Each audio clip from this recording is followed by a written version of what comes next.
Call to order the meeting at the Pulaski County Board of Election Commissioners on August 25th, 2021. Everyone is present. Amanda, do you want to lead us in the pledge? Sure. I can't remember who did it last. I pledge allegiance to the flag of the United States of America and to the republic for which it stands, one nation, under God, indivisible, with liberty and justice for all. Thank you. All right. Has everyone had a chance to look at the previous meeting minutes?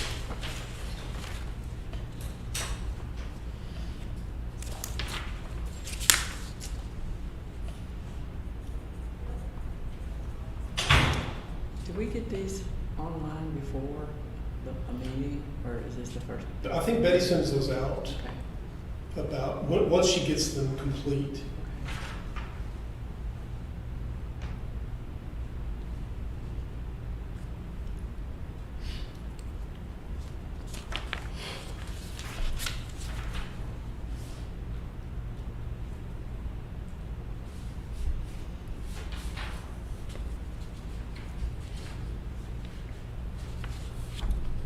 I make a motion to accept the minutes as written.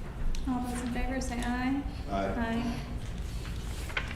The meeting minutes are approved for August 5th, 2021.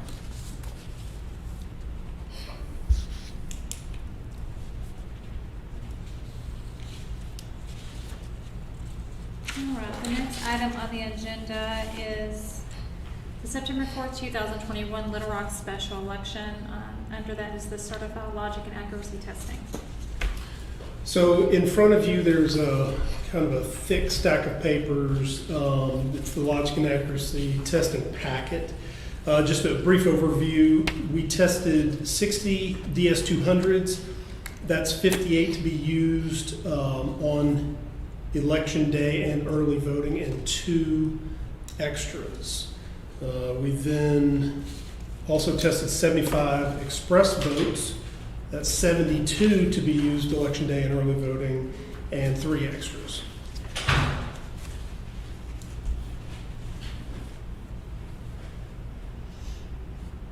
And all of the equipment operated as expected.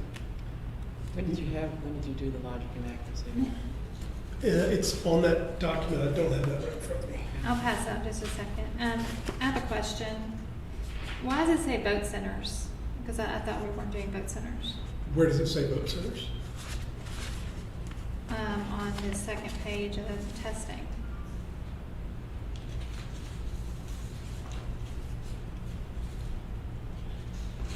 Is it the description of, The serial numbers for you. Polling location name. in our system, it may have them as vote center, or Is it early voting It's probably location? something out of the PCO software or its inventory purposes. yeah, it's probably out of the inventory system. Yeah, what you're looking at would be out of the inventory system, and it just assigns a label to it. So early, because that's changed. It used to say EV. And we don't know where they're from or going. So Let me see which one I'm talking about. I haven't seen my reports on Don't even look at the reports before. So you're talking about these pages? yeah, it's on multiple pages. Yeah. There's a list of all the early vote sites, but they're notated as vote centers, not early vote sites. So you're talking about like right here. Yeah, I think it's also in the first page. Okay, so on this document, in our software, some of the equipment has been assigned. That's kind of an inartful term for what it is, but moving forward, we're going to have specific equipment going to specific locations. Those labels are placed on there one time, not each election. And for the ease of understanding for the people who use that on a regular basis, I think he just called it vote center. So it's EV or vote center, either one. But it does not change election to election. It's just a name for that location in that particular part of the system. That's in our inventory control system. Is there an address associated with it on that form that No. you're looking at? We've never had that address on record. Just Okay. It's just a location. A polling location that is tested. Oh, so it's got a polling location It associated does. with it. Mhm. So like EV1 It is this location. It may be called EV or VC1, and it would be this location. And that's just an internal Is that what that- nomenclature. I mean, I haven't seen that. Is that what that says? Yeah. VC1, VC2? EV, or it may say Vote Center It 1. doesn't say EV at all. Okay. It Does it says say- vote center. So that's just the nomenclature that he used in the inventory control Sheldon, module. when we have something like this, would it be possible to have a copy for each of us so we could go over it at the same time? That would be ideal. I mean, I can give you copies of that portion of it. I have that. Okay. Well, we were getting computers on it and have the ability to look at it digitally, so we weren't printing so much paper.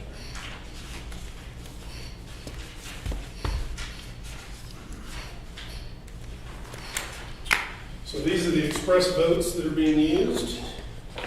And these are the DS200s that are being used. Commissioner Evans.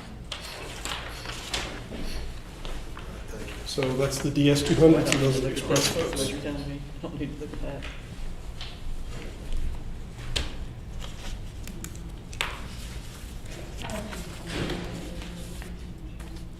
Yeah, yeah. He was using the naming convention that we started in the general, I guess. Okay, so you've got, it's showing assigned DS200s assigned to V1. Thank you. It's on to V1, 2, 3, 4, and 9. Yeah, that's the numbers that are assigned internally in the Easy Vote software. So EV9 is B. I know, but these are D2. Right, Okay, yes, so yeah, okay, yes, yeah, yes. yeah. All right. Mhm. So are they getting it there? Oh, that's the ballot. That's the scanner. Gotcha, Mhm. gotcha. Yeah, Sorry. yeah, everybody gets just one of those. You gotcha. Mhm.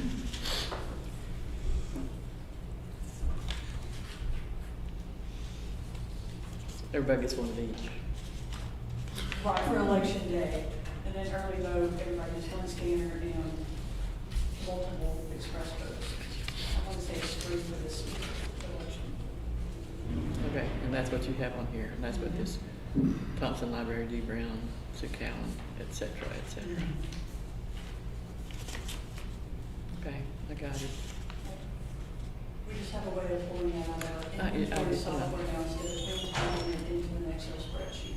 So let's remember. Then we need a little explainer before you give it to us, so we'll know what we're looking at. Right.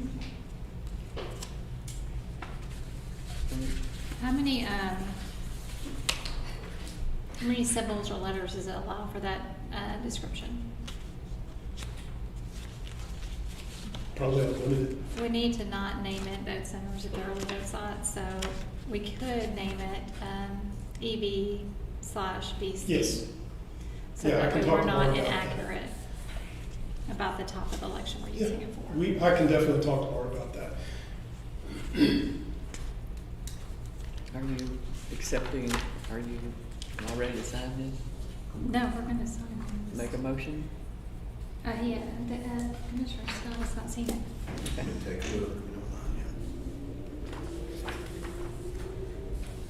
mind And just for the benefit of the group, we run a series of ballots that are vote for in different ways. We send ballots through that have multiple votes on it. Making sure that any errors that are supposed to occur on the machines do occur. Any error messages rather. So, and that's all spelled out in that cover document. Were there any issues, Amanda? No. We didn't have any machines that had to be put in the closet, nothing that was a foul. Seems like every election we at least have one. With the new equipment, we've been really happy. The DS200s have given us no problems. We've had a couple of minor issues with the express votes, but they were software oriented, so we fixed the software and it worked fine. No. Not in this election, but I'm talking in general. And we hope it continues like that.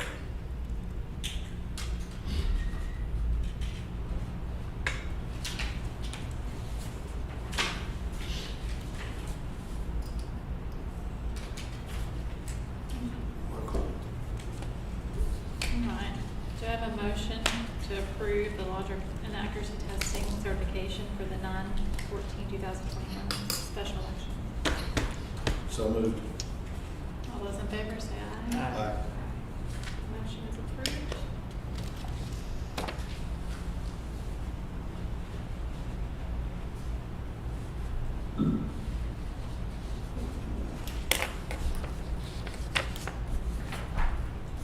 It's handy. I have I'm a sorry. torn rotator cuff, so. Oh, okay, well, I'll just jump up next time, and not have a problem. I'm a right hand.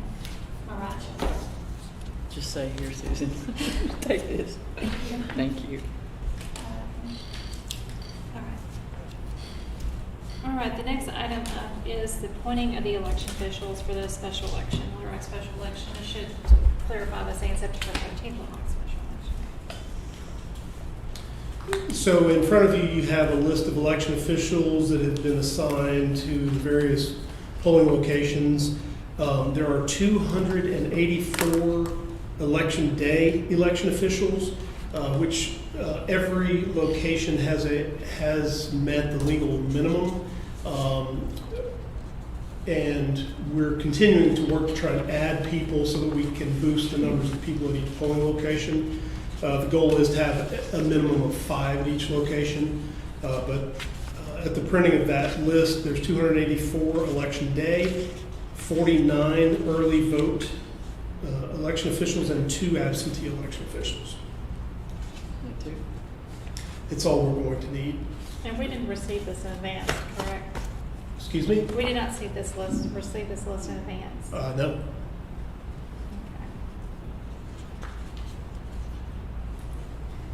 So, if there are election officials that aren't listed on here, we can't approve them. So, Okay. we can't add election officials after we approve the election officials. It has always been the custom of the It's not, commission. it's not the law.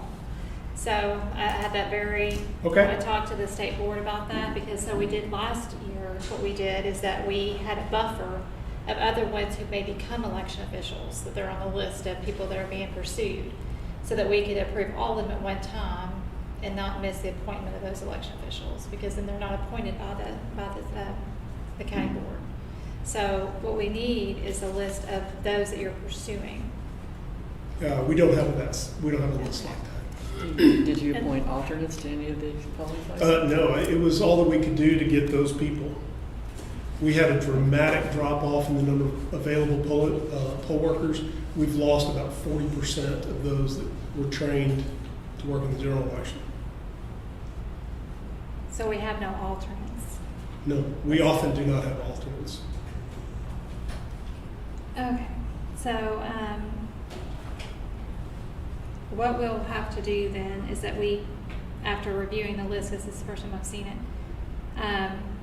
reviewing the list and approving, if anyone else is needed to be added, we're going to have to appoint them. Okay. Okay.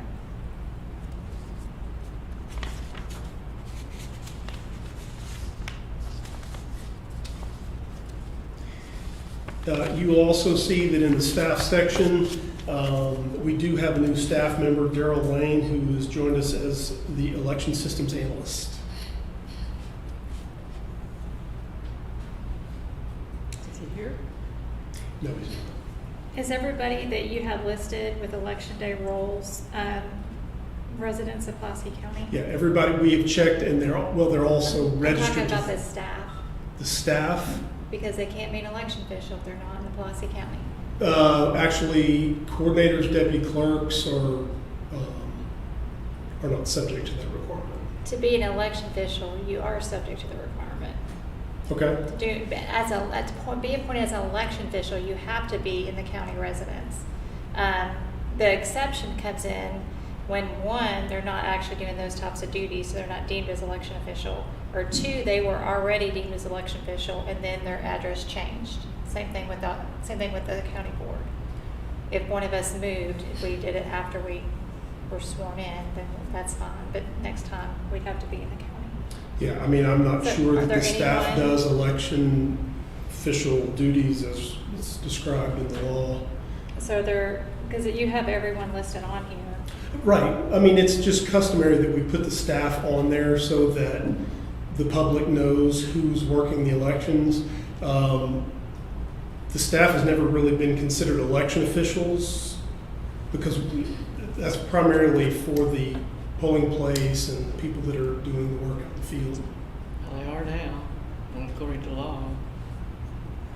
Previously, and I had a long discussion with the state board and others about this last year because if you're doing, in fact, I know Melinda even had a form for this so that certain people, they weren't doing actual election official duties, they were not sworn in as election officials. If you're an election official, i.e. you're touching ballots, you're doing anything that the regular public isn't doing, therefore you need that designation as an election official, then you have to you have to be added to this list as an official, and then we have to approve it. If someone's not in this county, then they would be qualified to be an election official, and they couldn't do those very specific types of duties that would be outside the norm of what a public or just an extra help employee could do, if that makes sense. Well, yeah, I mean, I would have to have the county attorney look into that before I could really address that knowledgeably. I'm telling you, that is the law. All persons working on elections, doing election-related duties, have to be sworn in as election officials. That was the issue we had last year when the county clerk's office utilized deputy clerks who were not appointed as election officials. So this is coming down from higher than my seat. So what we needed to is we need to add all staff that's going to be doing election official duties so that we can approve them. And they would have to do the same oath, etc., as election officials, poll workers. Do you have a question, Commissioner Inman? Yeah, you said the clerk had employees that were not, were they deputy clerks? No. A previous director brought over county clerk employees to do election duties into this building, and they were not election officials. They were not deputy clerks? They were not appointed by us to work on the election, different than what their role is for doing provisionals. This was dealing with absentees. Who was it? Was it Melinda that did that? This was last year. Last year. Who were the people? What were their duties? I'm not going to go into that right now, but it's part of the state board's case investigation. You can read about that issue where there were people that were basically doing election duties who were not election officials. So that's why we're going to make sure we're following the law. I would like to have Adam review what you're saying, just so we could have it clear and in the record. Commissioner Scott? I don't have direct knowledge about that, Chairwoman. But I believe you when you say that you looked into it. Well, I mean, the law is pretty clear about what an election official is, and it has been made even clearer as of July 28th what an election official is. So, whomever is to, and I'm not consulting Adam on this because this is the board's decision. Whomever is listed on this list is who we have to approve. The ones listed as staff on this list, I have a feeling that some of them are not in the county. But they're not listed as, I mean, I guess they could technically, we could approve them all, and because it does say precinct, name, election day roll, and designate party. But the question is are all the names under the staff in Pulaski County so that we can approve this? There's never been a requirement that all staff that works in the election department live in Pulaski County. There's never Sean, been a time. not that works not working in the staff, that's performing election duties during the election.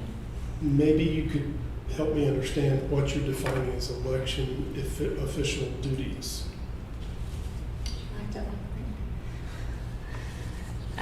Handling ballots. Okay. That would be an official election-related duty. Okay. Anything that a staff is performing on behalf of the commission to administer an election would be an election-related duty.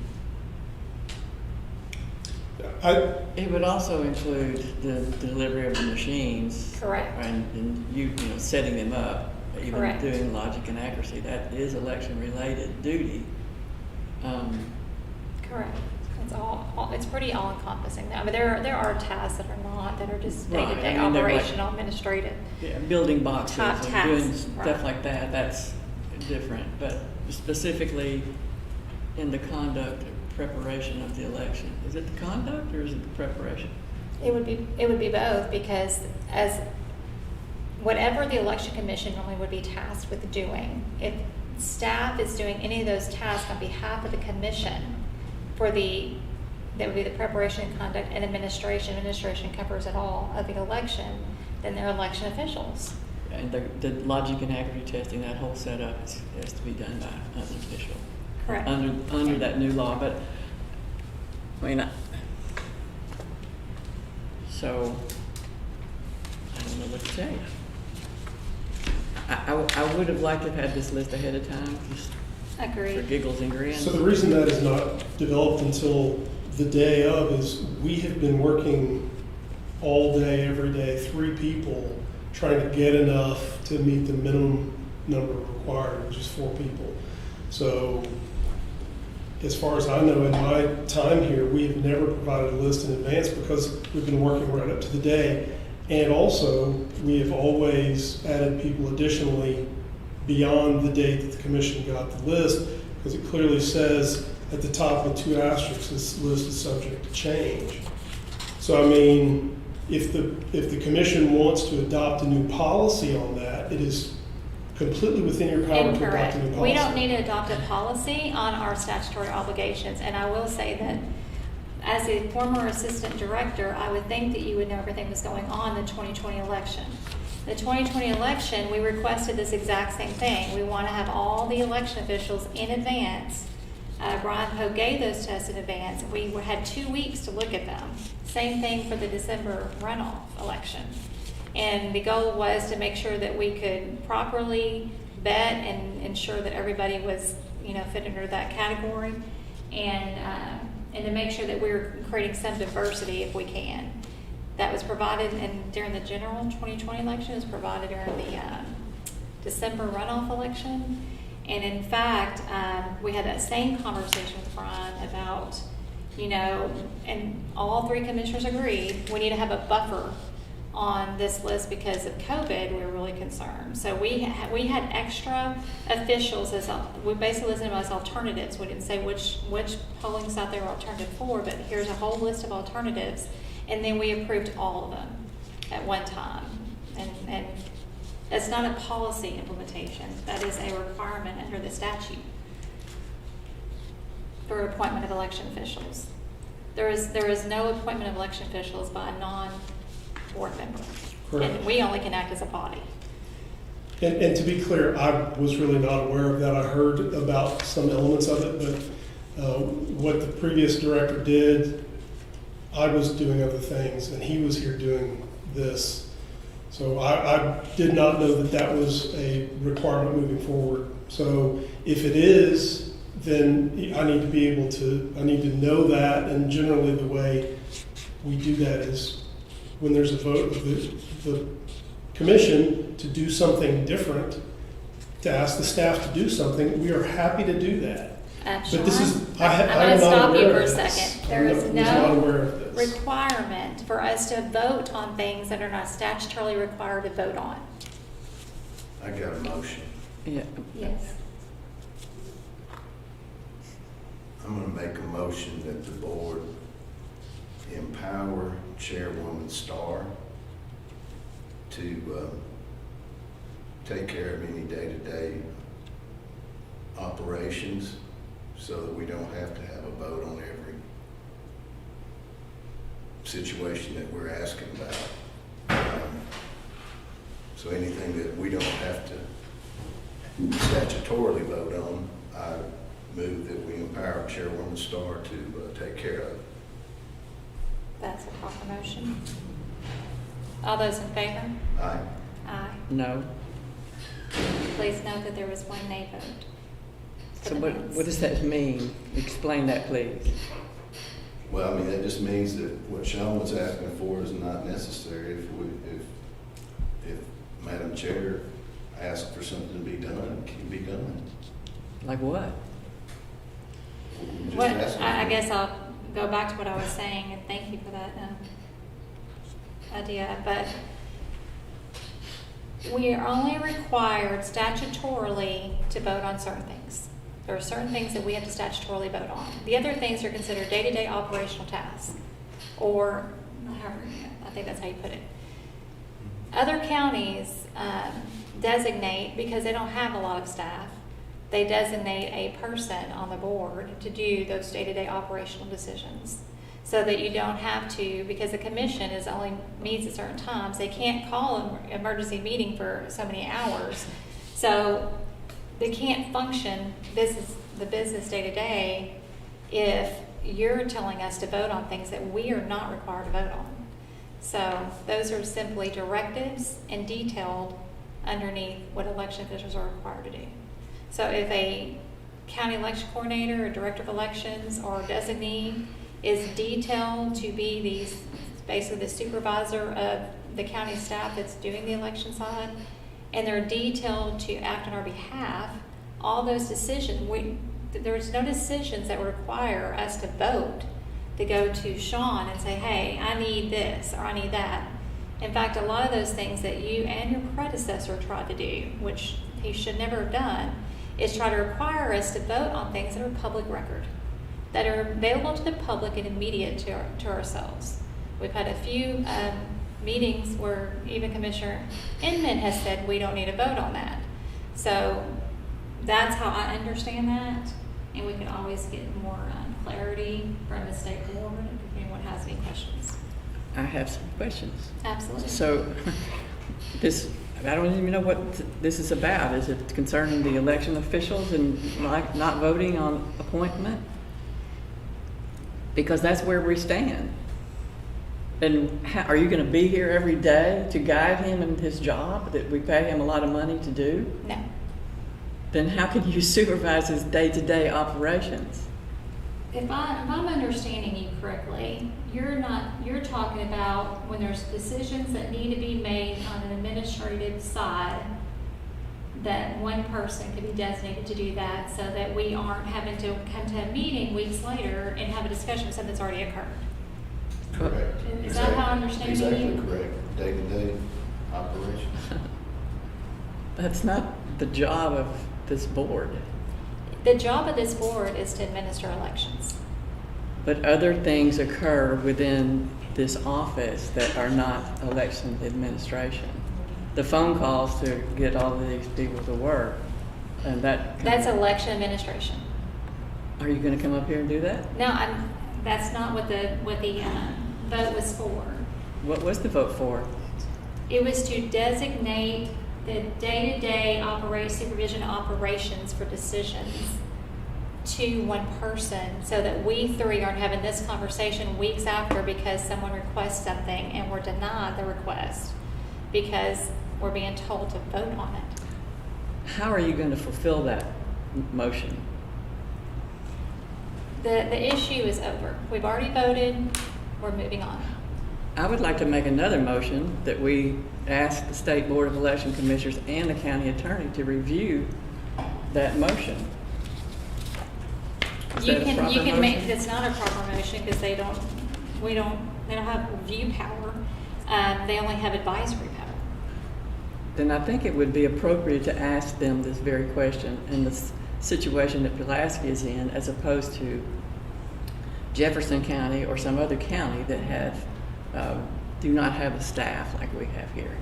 What's There's a reason your for that. motion? I think it's your motion, Commissioner Scott, was improper. Are you making a motion to undo a motion? If I can make that as a proper motion, I certainly would. I think what you're wanting to do is make a motion to have the state board be advisory and then how the motion that was passed. Is that what I'm That's understanding? good enough for me, yes. Okay. And I also wanted to go to the county attorney. All those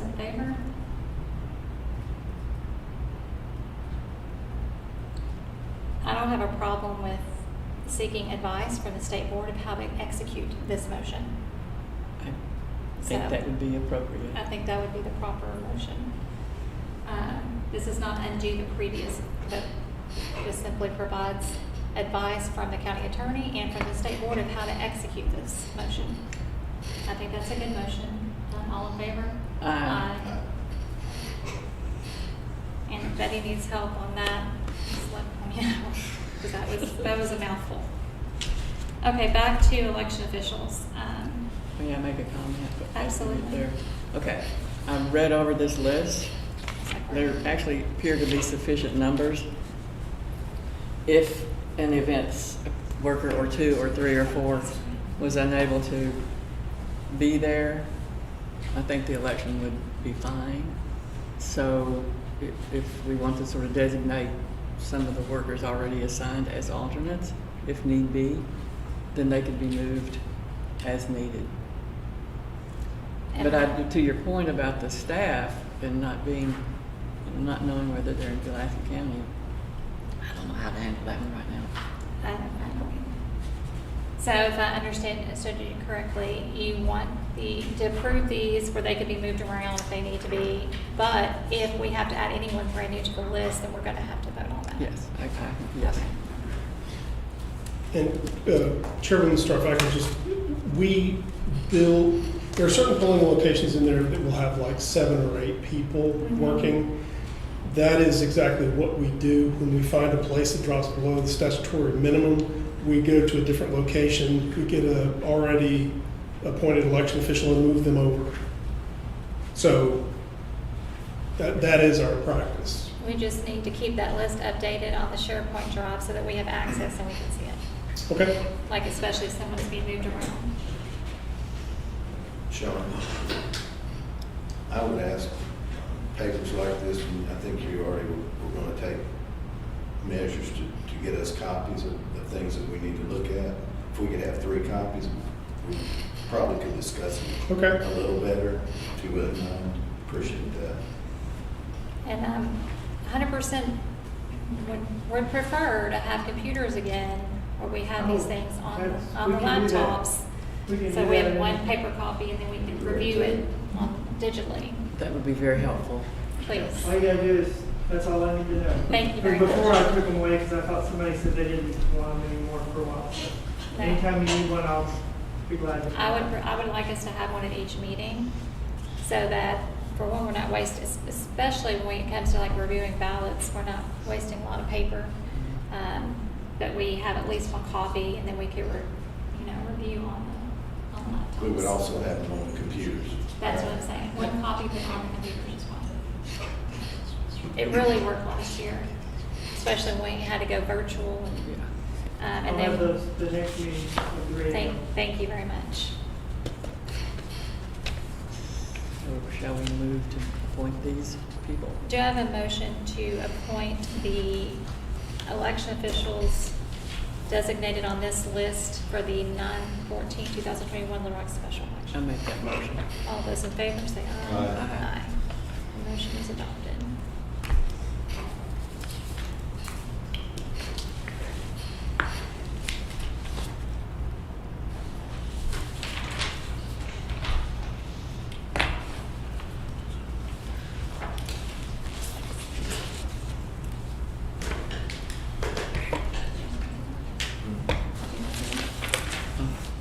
Reach over that way? Yeah, that's my right arm.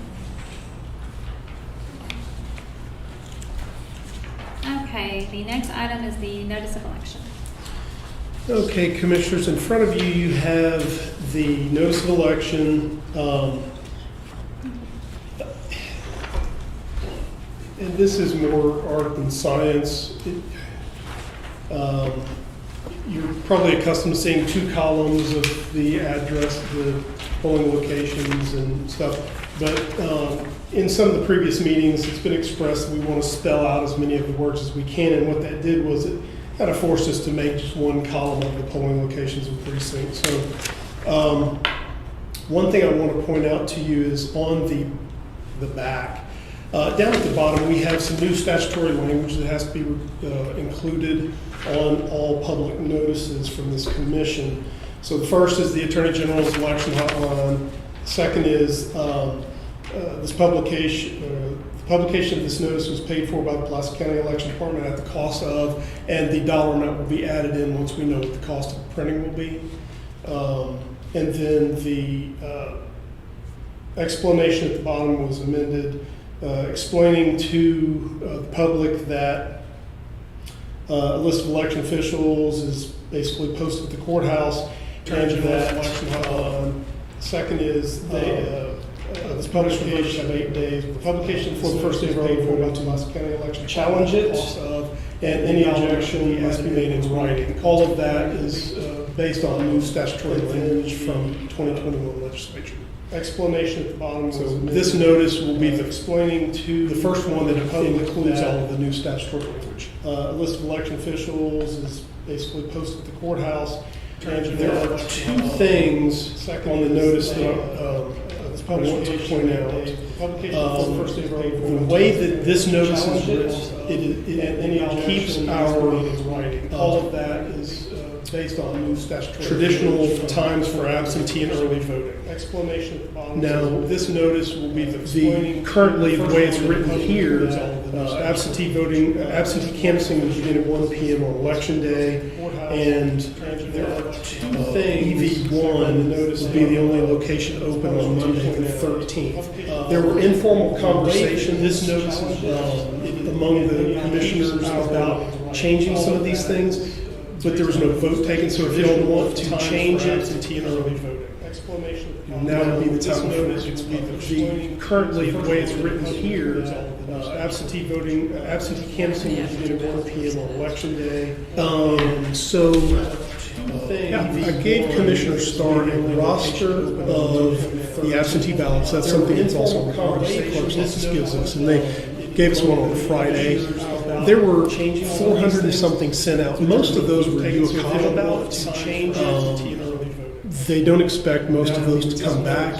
I think the number on that roster was something in the order of 26 or 28 had been returned.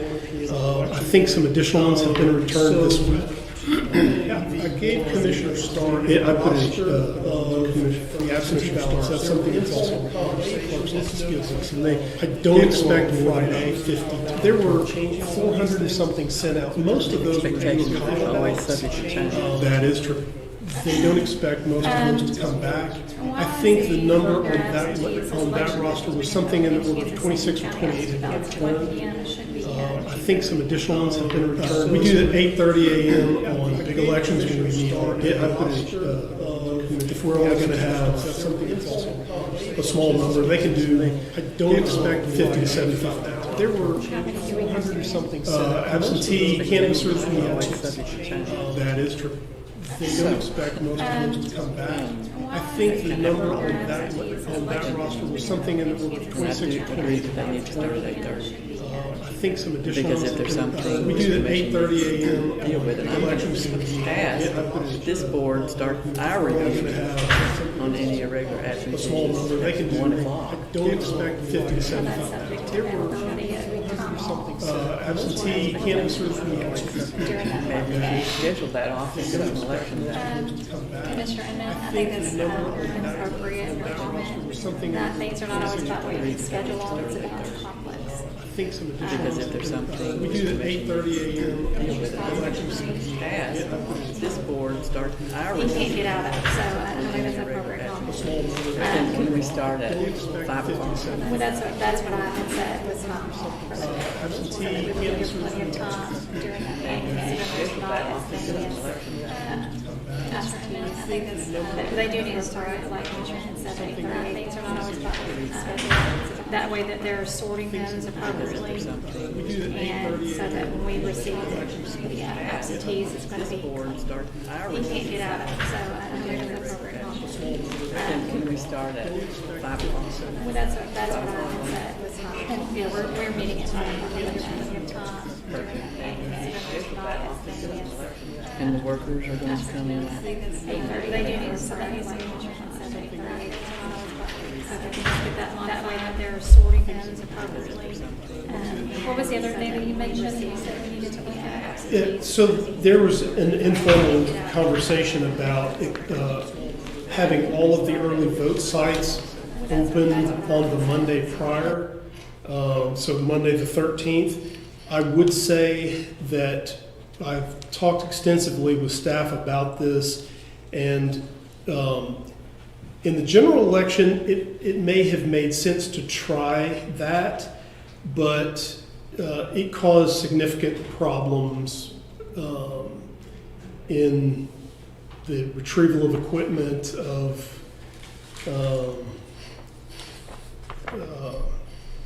mainly in this election, the voters have no expectation of Monday voting because they've never had that in special elections except at EV1.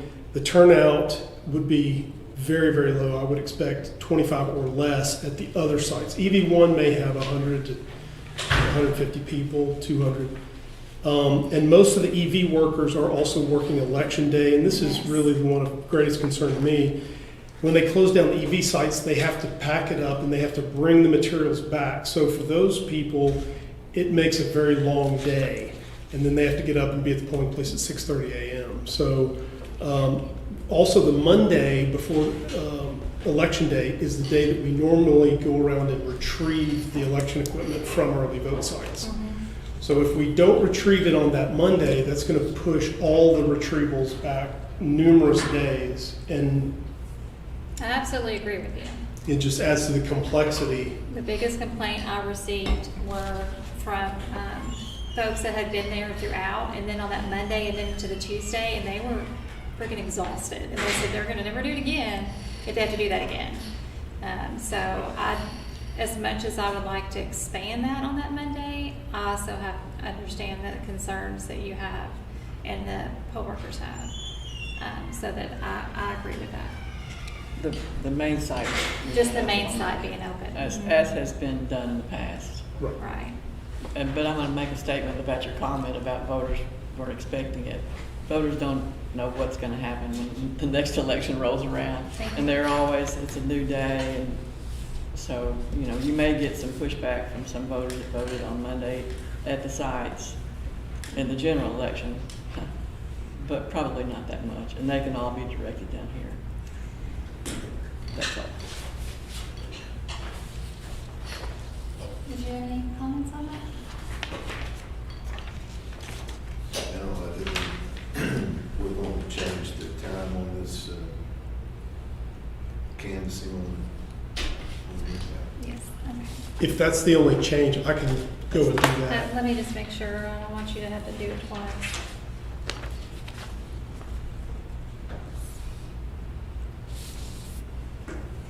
I have a suggestion. You might want to bold on this off-site early voting. No voting on Monday before Election Day. If the board wants that added, Where did you say that? I'm sorry. Well, so the off-site early voting, it says in the dates and times. yeah, it says Tuesday through Weekday, Friday. no Saturday early voting, which is clear because of the special. But just so it's made clear What was the statement you wanted to add? I'm sorry. that we do not have off-site early voting on Monday before Election Day. Off-site, we do have, and it could be put in something you post on the internet, on the website. I could put I'm it trying as to kind a, of do that where it's not confusing, Yeah. because then they might think offsite means this is offsite. Yeah. Because it is actually offsite. could I make a suggestion? In that box, under off-site early voting, where it says no Saturday early voting, we could say no Saturday or Monday early voting. We'll just say Monday, or these polling I don't know how you think about how you want to say I that. think that what we need to do, it needs to be really clear, the main site early voting has no weekend early voting, but open on Monday. And then something like that. And then on the off site, because the main site really is off site, that's why I don't want people to get confused, is there's no Saturday early voting, no Monday before Election Day voting. So maybe if there were two designations there, does that make sense? So add a bullet point that says no Monday Just, actually, I would voting- just do a semicolon next to no Saturday early voting and say no Monday before election day, however you or want to say no it. voting Monday 9/13. Yeah, but on the main side early voting, You we need need to to make that say clear. clear that there is Monday voting. So on the first one, like Commissioner Redmond was kind of pointing out, I would just put it by this no Saturday early voting. I would put semicolon, and then I would say that there is early voting available on that Monday. However you want to word it, that will get across the point. And that's very clear that those are not open, but this one is. So where are you wanting him to put that on the main site or? So like on each one, so that way they don't get confused, under hours and dates, under main site early voting, do no Saturday early voting, semicolon. Oh, I have an idea. What's that? I think this is what we used to do. On this one, ends on this upper box for main site, Tuesday, September 7th, ends Monday, September 13th at 5 p.m. And then on the off-site, say 5 to Tuesday through Friday only, 10 to, I think that's good. I like that. and this shorter. That's shorter, yeah, that's more distinct. So what you're saying is Existing. on the main site, 8 a.m. to 5 p.m. So it's like a Tuesday, September 7th dash, I would say ends Monday, September 13th at 5 p.m. at 5 p.m. So it's clear when it ends. So it actually says, ends. so after the dash, it says ends Monday? Is that what After you the said? dash ends Monday, September 13th at 5 p.m. Or you could just, because you've got Yeah, the times on there. Right. Yeah. You don't need to put 5 p.m. It's got the times on there. Well, I kind of like, that to make sure they know Because then that. I'm thinking it's Monday, so I can go, Yeah. you know what I'm saying, just in Yeah. case. Because some people, they're very literal. And then on the off-site, we were going to say still the no voting Monday 9/14. No, you're going to say Tuesday, September 7th through Friday. Ends Friday Ends at 5 Friday. p.m. Ends Friday. Yeah, at 5 p.m. Yeah. That way there's no confusion. No, that's, what do you I think? agree, that's Yeah, good. Mhm. that's a good change. Okay. I've got that. I can go make this change pretty quickly and then get these back to you. Okay. So, just hold on one second. Sure. Just want to verify September 10th is on the Friday. Correct? I guess the 16th is passed.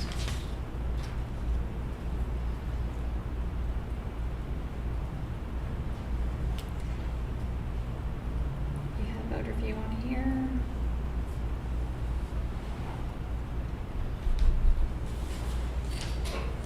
Okay, yeah, that's it. Okay, I'll be right back. I'm sorry, do you have anything, Commissioner Scott?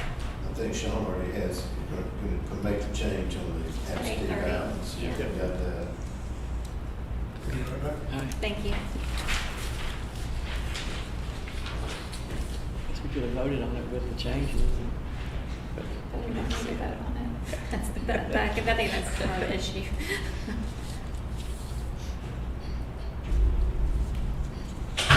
Amanda, can you do the next part?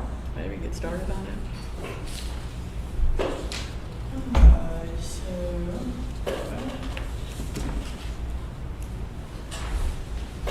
Sean may have to go over that election by candidate. He has the resolution from the Little Rock School District somewhere.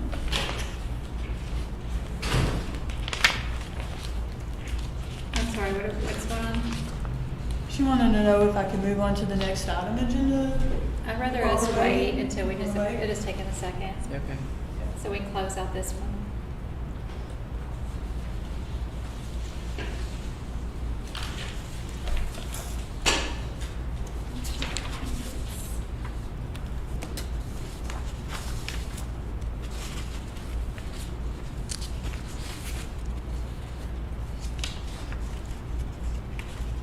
Yeah, I don't think I even have that list.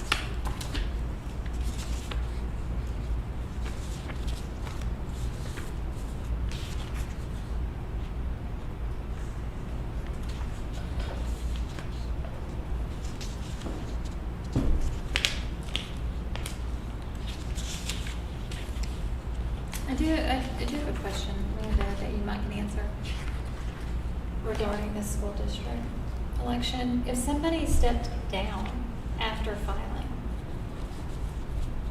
and that creates a vacancy, from my understanding, someone stepped down after filing in Pulaski County. After, yeah. They would still have to be filled through an election, correct? Or can there be an appointment? It's post the day of filing, or would it have to be post the election?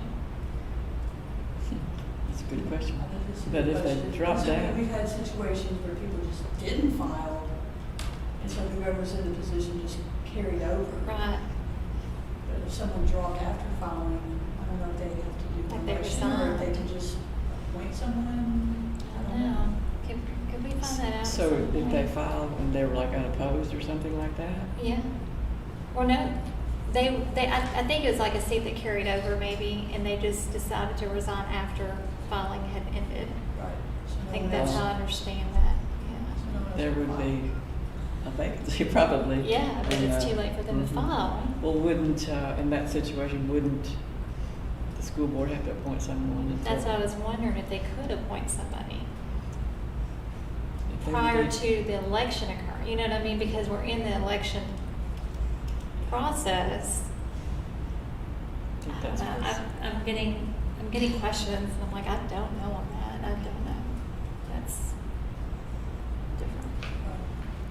I don't know. Ideally, people would resign before filing, and then I remember calling a special election. Well, to fill- there's a window of time that it can only Right. happen within. Right. That's in law. But, it's unusual. it is unusual. It's more likely that somebody just doesn't file for it, so you get Right. the way to allow And- the filing is. But like she said, if the person didn't file, was a holdover, and then resigned before the election day. Right. What do you do? I mean, we kind of saw it happen in city wards, you know, Mhm. but then they had special elections, and then that person resigned. Yeah. Thank you. You Thank make you. sure. if Can it's I get this okay. one? Can we? Yep. And just make sure that those look good for you guys. I don't want to confuse them.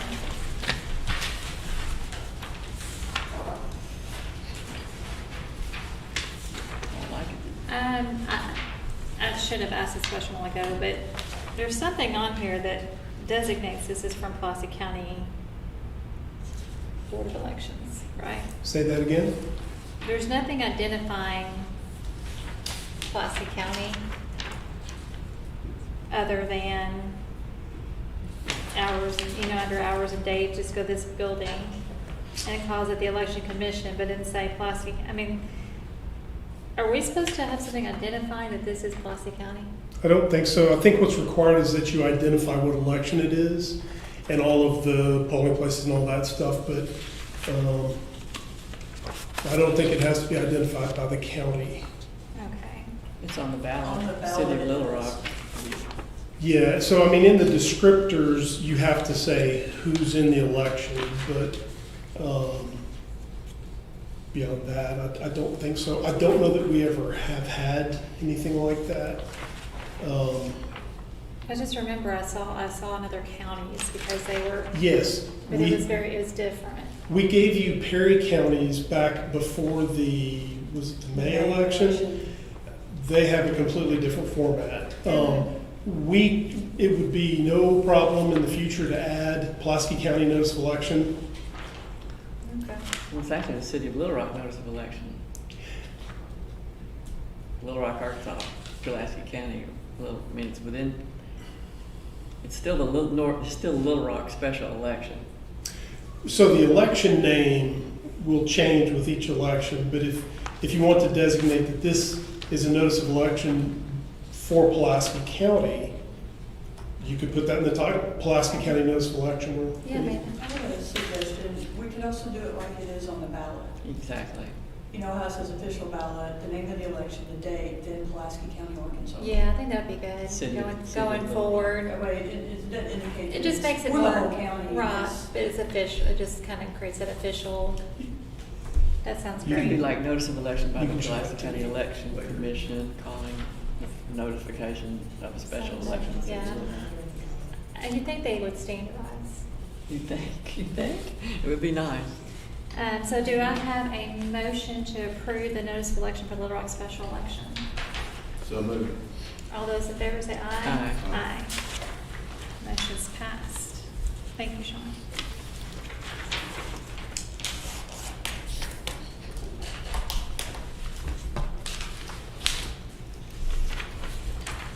All right. The next item up is November 2nd, 2021 annual school board election. Okay, so this is where things start to get interesting. In your package, you have the millage language for Little Rock School District, North Little Rock School District, and PCSSD. That is not anything you have to take action on now. I gave it to you as a courtesy for your information. Where is that? It would be in your packet. It's kind of all going in order of the agenda. You know, when we proof the ballots, I'll give that to you again. But there's also a couple of other things in there. They did pass ordinances to call an election, things like that. They don't necessarily have to do that because with the school elections, unless they change the date of their election from either November to May or May to November, they don't have to provide that new documentation. The one school district that did need to provide something additional, you have a copy of, which I'll describe to you. The North Little Rock School District passed a resolution requesting election by candidate under Act 448 of 2021.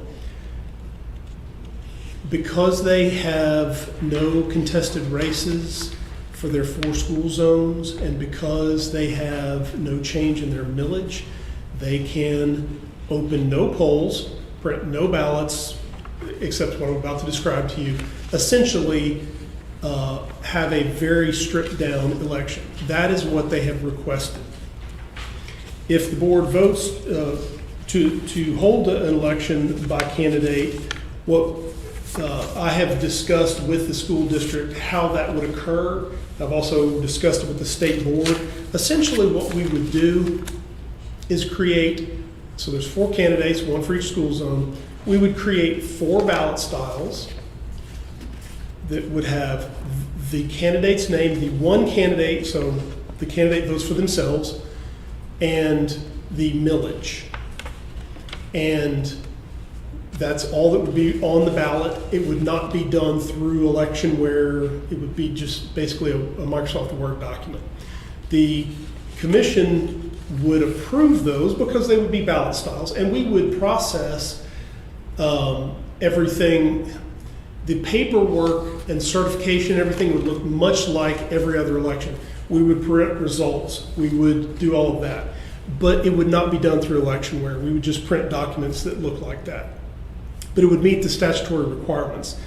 The commission would certify that election. We'd send out certificates. Everything would be the same. The only difference is there would only be 4 ballots, and each ballot would be given specifically to the candidates, and they would vote at some time determined by the board and or the candidates in the early vote period or on election day. That saves a lot of money. Yes. No millage increase request. No, yeah, okay. And there's a copy of that resolution in your packet.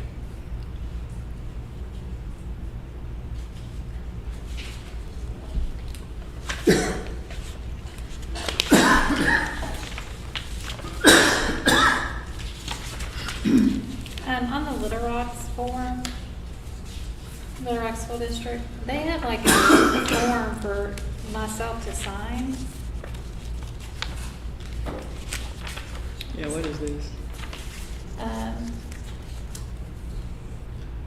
That's what they sent over. I just printed it off, and Okay. I have not looked in great depth at that. And it's not something we could even do yet, because this is insert polling places, insert location, well, Oh. Pulaski County. So what that Insert probably is, application. they produce they're what they call a notice of election kind of thing, that they may do some publications themselves. So some of that they write into the ordinance. There is no action required by the board on that. So there's nothing required for us to submit back to them.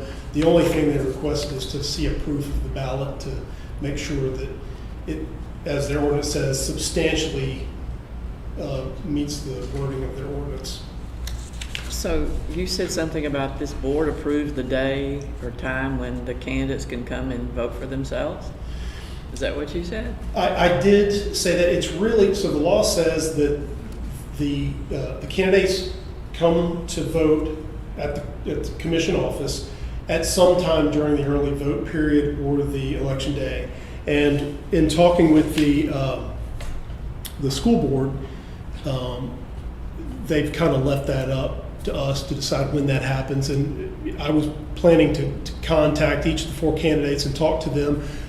But if y'all want it to be open to that, whatever, 9-day period. So, I mean, this little document that was attached to their ordinance or whatever it is, early voting will be available with fill in the blank, insert location for early voting, insert location of ballot counting, insert That's because polling that's places. Little Rocks and they have to have early voting available.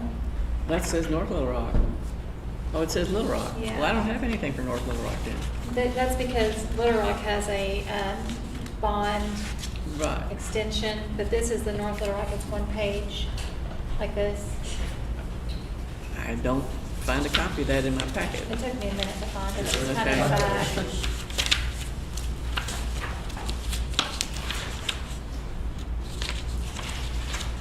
That it? All right. Yeah, mine was kind of mixed in. Okay, well, I'm looking at the right thing now. Okay, yeah, that's. I got it, I got it. Okay. So, But we would want to make it available to them to come at any time during I election think day, so. because what happens if someone has COVID or they're out of town, or, they need to have multiple opportunities to come in. And to be clear, they must have one vote. So if, this is kind of not uncharted territory. We have not done this before, but if one candidate does not come and vote for themselves, we'll have to decide what that means. Let's hope that doesn't happen. That needs to be made really clear. Oh, it will be. then I'll make a motion that we allow North Little Rock candidates to come in anytime during the hours of early voting and or on election day. On election day, where are they gonna go?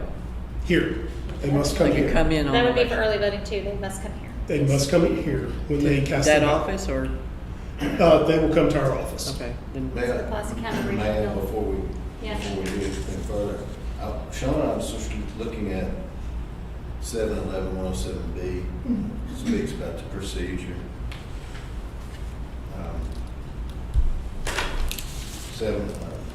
711-107B says if there's only one candidate for municipal office after all the deadlines for filing as a candidate passed in a special election to fill a vacancy, and if no other office or issue is on the ballot, the County Board of Election Commissioners may declare and certify the candidate as elected in the same manner as if the candidate had been voted upon at the election. Is there more to the procedure? I mean, it says the 107B, and I don't see anything about them voting. So so there was a new section added Okay, During the in 20 Act 448. Yeah, Gotcha. 20 and 21. okay. That explains it. Yeah. I'll look it up. Yeah, and I got unfortunately, we it. won't get that book for another Yeah. year. yeah. We sure I won't. need a pocket part for the book. I'm telling you. You won't get one. That's right. Well, the school elections have their own little set of rules and laws. All elections are special. They are special. So, what is your motion, Commissioner Inman?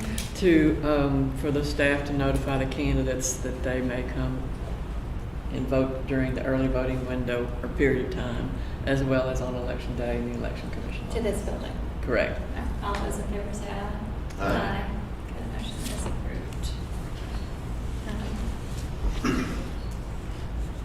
Speaking of schools, there's about 15 phone calls from all the. Could I just make a request? it might be good to have a motion just saying you've received the resolution from North Little Rock and there will be election by candidate for North Little Rock School Yeah, we District. probably need to do that.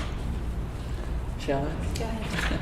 I make a motion to attest that we received the resolution for the 2021 election by the North Little Rock School District, and we accept the resolution as written.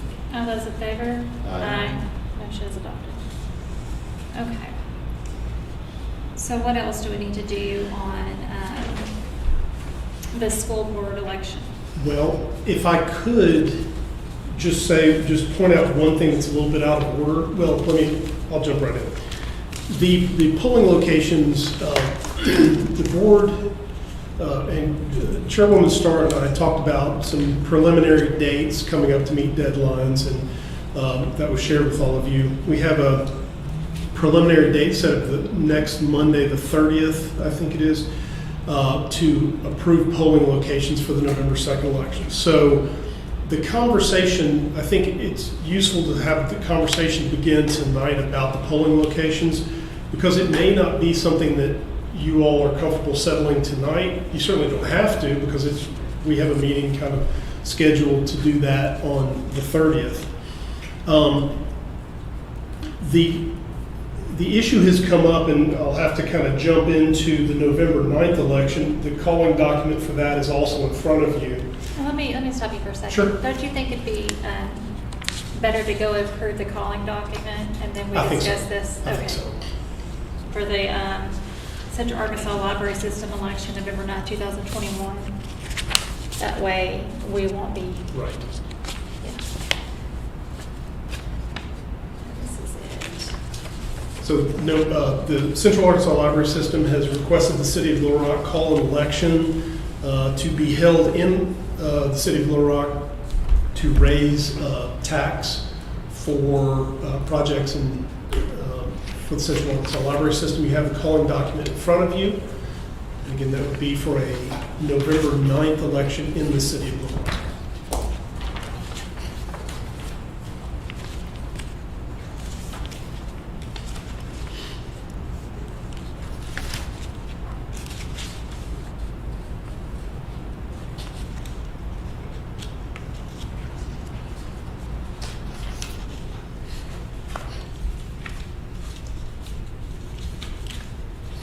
Do I have a motion to approve or review the calling document for the Central Arkansas Library System special election of November 9th, 2021?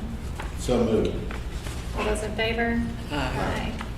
Okay, now Thank you. we can go to the. So this presents us with an unusual situation. We have the annual school election for 3 school districts on November the 2nd, followed 1 week later by a special election for Central Arkansas Library System in the City of Little Rock. The legislature in 2021 identified this type of thing as a significant enough problem to, in the future, limit the number of election dates to 4 per year. But that does not go into effect until January. Therefore, we will have 2 big elections 1 week apart.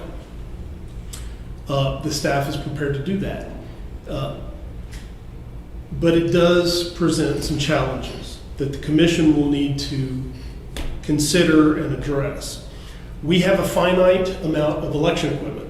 So I provided you all with, I sent it in the form of an email, and it basically outlined how much election equipment we have, just so that you could have that to be considering. And I also laid out the law that says in Arkansas Statute 75515, no later than 7 days prior to the beginning of voting, the County Board of Election Commissioners shall conduct logic and accuracy testing. And then another section of Code 75531, all machines used in any election shall remain secured for a period of at least 3 days following an election. We do not have enough voting equipment to open all polls in both of these elections and meet these two statutes that I just read. So the board will have to, in its selecting of polling locations, do so in a manner that we have enough, where we have sufficient voting equipment. The staff has spent considerable time over the last week since we found out about it. First of all, this came as a surprise. I had been talking unofficially with the folks involved in these different elections, the cows and the school elections. And I did have an inkling a month or so ago that Little Rock was going to change their millage, but there was no indication that Pulaski County, PCSSD was going to change theirs. So they decided to. So that means we have to open polling locations in both the Little Rock School District and the Pulaski County Special School District on November the 2nd. We just talked about North Little Rock. We won't be opening any polls there. So what I have done is, in front of you, you have a proposal that shows how we can conduct both elections with the equipment that we have. And if you would like, I can run through some of this, and Amanda can show us on the boards. Let me run over it just briefly, and then we can show you what we would actually be doing on the maps, and it really helps to understand. Sean, which document are you about So to speak I'm about to talk about the 11-2 and 11-9-2021 election equipment allocation polling place proposal. We all have that? Everyone should have that. Yeah, I know there's a lot of pages in front of you. Before you start, I'd like to ask a question. Sure. Because I had mentioned this was going to be an issue weeks ago. I was told it would not be an issue. However, and I stated that I talked to folks, Secretary of State's office and the state board, about what to do. I want to make sure that this proposal in no way reduces polling sites or early vote sites. Well, I mean, we'll go through it, and you can make that determination. Does it reduce sites? Sean, I don't see that in my Okay. packet. I'll get you another copy of Give me it. a copy, please. The reason I'm asking that is because we don't have to reduce sites. We can identify exactly how many we need to operate like we should be operating. And we can borrow equipment from another county and the Secretary of State's office.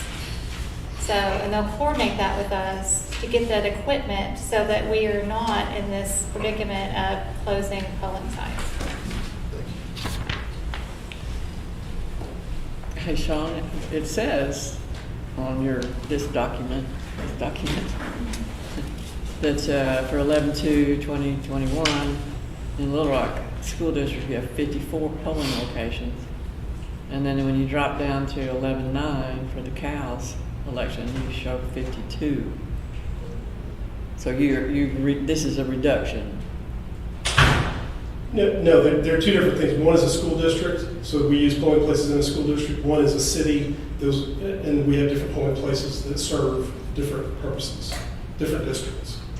The lines do not match exactly, so the polling places don't match. So, and you'll see that on the map. So if you'd like for me to go to present our proposal that we think would work, I think it will explain a lot. Okay, I have a quick question before you go there, and I think go that'd ahead. be helpful. So there are some polling places within the Little Rock School District and Pulaski County Special that overlap, That's right? correct. So Right. some of that's figured in here too. Yes. Right, and as we go through, we can explain all of that to you. Okay. So we also have provided you with a spreadsheet that looks like this. And it lays out what school district that polling location is in. So just to explain the columns, you've got the precinct number on the left, then what school district it's in, the polling location that is assigned to that precinct normally, and then an option that we have, and then the final column is the number of voters in that precinct. So that gives you information that you would need to make an eligible decision. locations that are highlighted are shared between the school districts. Gotcha. And that's why the precincts are also listed twice for those locations. For instance, I'm looking at 128, St. John's Vision Center. It has a large, precinct 128 has 1,900 plus registered voters in Little Rock. It has 0 registered voters in Pulaski County Special, but its boundary fits in that configuration. Right. So the proposal that we have is for November the 2nd for the annual school election. And again, the proposal that I'm about to outline for you is what will work and will work with the amount of equipment that we have and will also be logistically feasible, because the reason the law was changed was because conducting 2 elections 1 week apart is very, very difficult under the best of circumstances, and we're dealing here with 2 very large, could potentially very large elections. So Hold on the on one proposal, second. I'm sorry, 1 second. Is Grace Church the same as Grace Presbyterian Church? Okay, thank you. Sorry, go ahead. so what we propose is that for the school election, we would open 68 polling locations, and this would, Amanda will show you on the maps here in just a second, the 68 that we would use. The question came up, are we reducing polls? We reduced polls in the September 14th election from the number that we normally would run if we had every precinct have its own polling location. So each election, some reduction, some combination occurs. In this election, we propose opening 68 polling locations.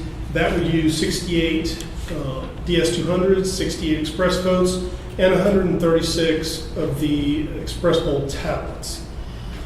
We would propose opening 3 early vote sites, EV1 for Little Rock, EV7 for Maumelle, and EV8 for Sherwood. That would use 3 DS200s, 15 express votes, and 6 express poll tablets, for a total of, well, actually, the totals up above are for the 2 election combination.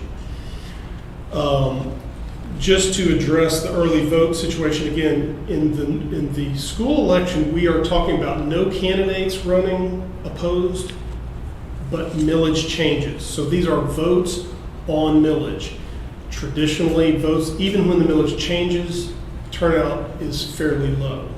Will be lower if we have no locations for them to vote at. And I've already see a problem with the not having an early vote location south. Yeah. Like D So- Brown should be open, I think. Downtown only is a problem. Okay, so let me go ahead and go through Okay. the presentation, and then it will, you all can make decisions as you wish.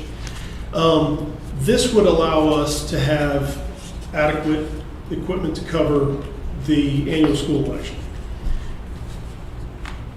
What we would propose for the 9th, the CALS election on November 9th, is rather than open precinct polling locations, to open the 7 vote centers on election day. And those are very well distributed throughout the city of Little Rock. So again, on this November 2nd, we're talking about Little Rock, Sherwood, and Maumelle. November 9th, we're talking only about the city of Little Rock. And that would use 7 DS200s, 35 express votes, and 14 express poll tablets. And we would propose having early voting only at EV1,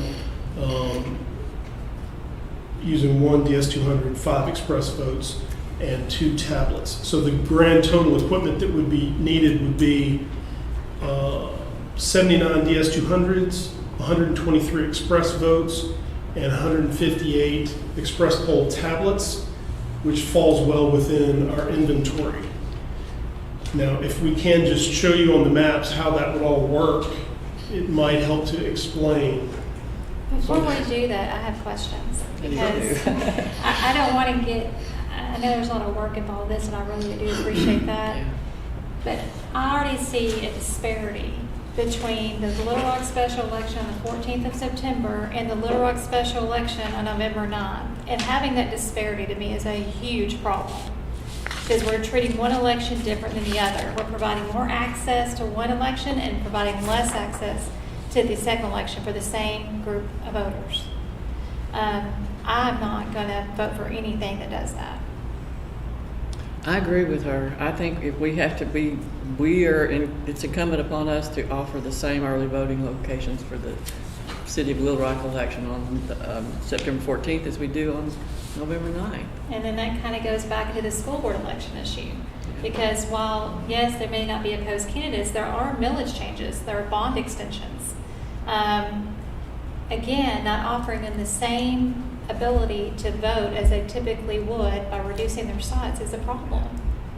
Yeah. So my question would truly be to keep it the way it should be, where all the sites are open for both those elections. How much are we short? What will we need? What does it take to get us there so that we're not closing sites? I understand that we can consolidate sites, and we do, but closing a site down, closing early voting down, what do we need to get there? And looking at Pulaski County Special School District, you've completely neglected the southern part of Little Rock. I mean, that should be Thompson Library. In the November 2nd election, we have it. In the 9th election, they have, is it D. Brown Library? Sioux County Library? On Baseline Road, that's D. Brown. D. Brown, that is not included. That was my objection when I first read this list. Oh, are we talking about this November 2nd or November 9th? Second. Oh, right. November 2nd, we had one early vote site for each of the cities. I said that's just impossible. We can increase, Pulaski County School District covers Maumelle to where I live. My daughter's in Pulaski County School District, so Yes, that's Sherwood. in Sherwood. Look at all that big chunk of change going down south, right? So that's And then Little Rock. that is part an of- incredible drive. So I mean, you don't want to drive to Maumelle. I'm not driving so- Maumelle or south. I mean, obviously I'll vote right here, but I'm blessed to work downtown. Most people that don't work downtown do not want to go downtown. And right now, barely want to get off Cantrell. And commissioners, we can easily add all of the early vote sites back in. That has a minuscule effect. In the big picture, it has a minimal effect on the number of machines used. Because that would only add, if we added in the other 6 in Little Rock, that would add it, we'd need 6 more DS200s. That's not a problem. And we have plenty of express votes. Okay. So, that's doable. The reason why we limited it to just one goes back to a similar issue that we were talking about in the September 14th election, because the Monday before, problem we run into with having elections a week apart is election day, November 2nd, in that election, is the first day of early voting in the November 9th election. Correct. We have the crews that work early voting on November 2nd, or work in polling places on November 2nd, work early vote sites for November 9th. So, and remember, we were talking earlier about the shortage of poll workers. We are going to bump into that limit of how many trained poll workers we have in the November 2nd election.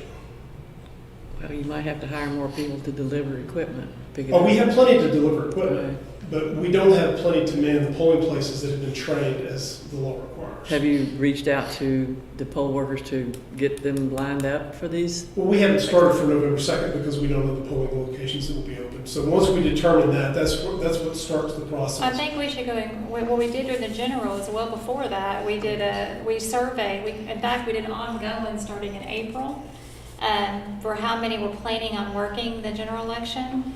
And because we started out with like 300 and something, and we ended up having to recruit, 50% of the poll workers. So I think it would be better not to be in that position that at the end we're like, hey, by the way, we need you. We need to go and ask them who is prepared to work in these 2 elections. So at least we have a good gauge of where we are. So we've already addressed that issue. So on September 14th, there's a memo going out to all of the polling locations to notify everybody that, there's another election coming up. Plus, in the election reminders, it's going out tomorrow with the appointment letters. There's also something asking them to mark their calendar for November the 2nd and November the 9th. So we're addressing all of that up front, but, we're not going to know. It would be wonderful if we had perfect knowledge up front, but poll workers don't always operate that way, and they may give an indication one way, and then when we get 2 weeks after the election, they act a different way. So when we follow the process, it leaves plenty of room for that. But just knowing that we are now losing about 40% of our people and extrapolating out, we started with all the retirements and deaths and everything, we started with about 900 before we started recruiting for this election. And if 40% of 900 isn't going to work, that's leaving us with around 500 people. So, and some of them will be traveling, some will be, so I'm just saying it does present logistical challenges. I get that, but we're just dealing with the city of Little Rock for this upcoming election. You've also got poll workers that are all over the county that could be available. You even have North Little Rock poll workers that would probably happily work. Oh, sure. That Yeah, we're already using that. We're taking all that into consideration. But keep in mind that those people are also working in Sherwood and Maumelle because, so in our proposal, if you look at the spreadsheet, we propose using essentially super polls for the school election in Sherwood and Maumelle. In Maumelle, most of those are not most, but a lot of those are already grouped together in normal circumstances. So you've combined some polling places. We have combined some in Sherwood at what is normally the early vote site, the First Christian Church of Sherwood. The far-flung areas, and I think, Amanda, we need to look at the map on this one so that we can show them. There are areas that are not close to the central parts of. Oh, I see it now. Is it? Oh, geez. Yeah. So what we have here is, sorry, there you go. And Amanda, you're going to probably have to do this, but the blue are the super polls that are outlined on your spreadsheet, and then not this one, but these other green ones are in far-flung areas of Sherwood and Maumelle that would have their own polls open. So we would combine these because they're in this general vicinity. They're used to voting up here anyway in Sherwood, and the same at Maumelle. Again, this is I-40, I guess. The two polling locations that are on the north side of I-40 would have their own polling locations. Everything is in central Maumelle would be. So you've only created super polling locations for Sherwood. And And Everybody else is well, all of those in Maumelle already voted Jessoda. generally. That's what you say here. Right. And that's, so, I mean, So We do have that poll that's directly across the street from Jessoda, but we thought that would be confusing. that's yeah, not so on here. we added that in just. Everybody else is Jessoda, and they have to go over here. Yeah. So, okay, so you have everybody in the city of Sherwood voting at First Christian Church in Sherwood? Could you show me No, where not that? everybody. We've still got, Amanda, can you point those out? We still have a few outliers here, like some of the areas that are not North Little Rock, but not really in the city of Sherwood, like Levy Church of Christ, Levy Baptist Church, Glenview Community Center. Well, they're not on here, No, they're it's in the order of alphabetical order. but they don't, On the middle. they don't, okay. Like They're not a Glenview super- has, one precinct has 209 people. Okay, show me where First Christian Church is in Sherwood on there. Right here. Okay, and show me where Sylvan Hills UMC is. Right here, Okay. real close by, in a couple miles. Okay. Kellogg Valley Baptist Church. Kellogg Valley, right here.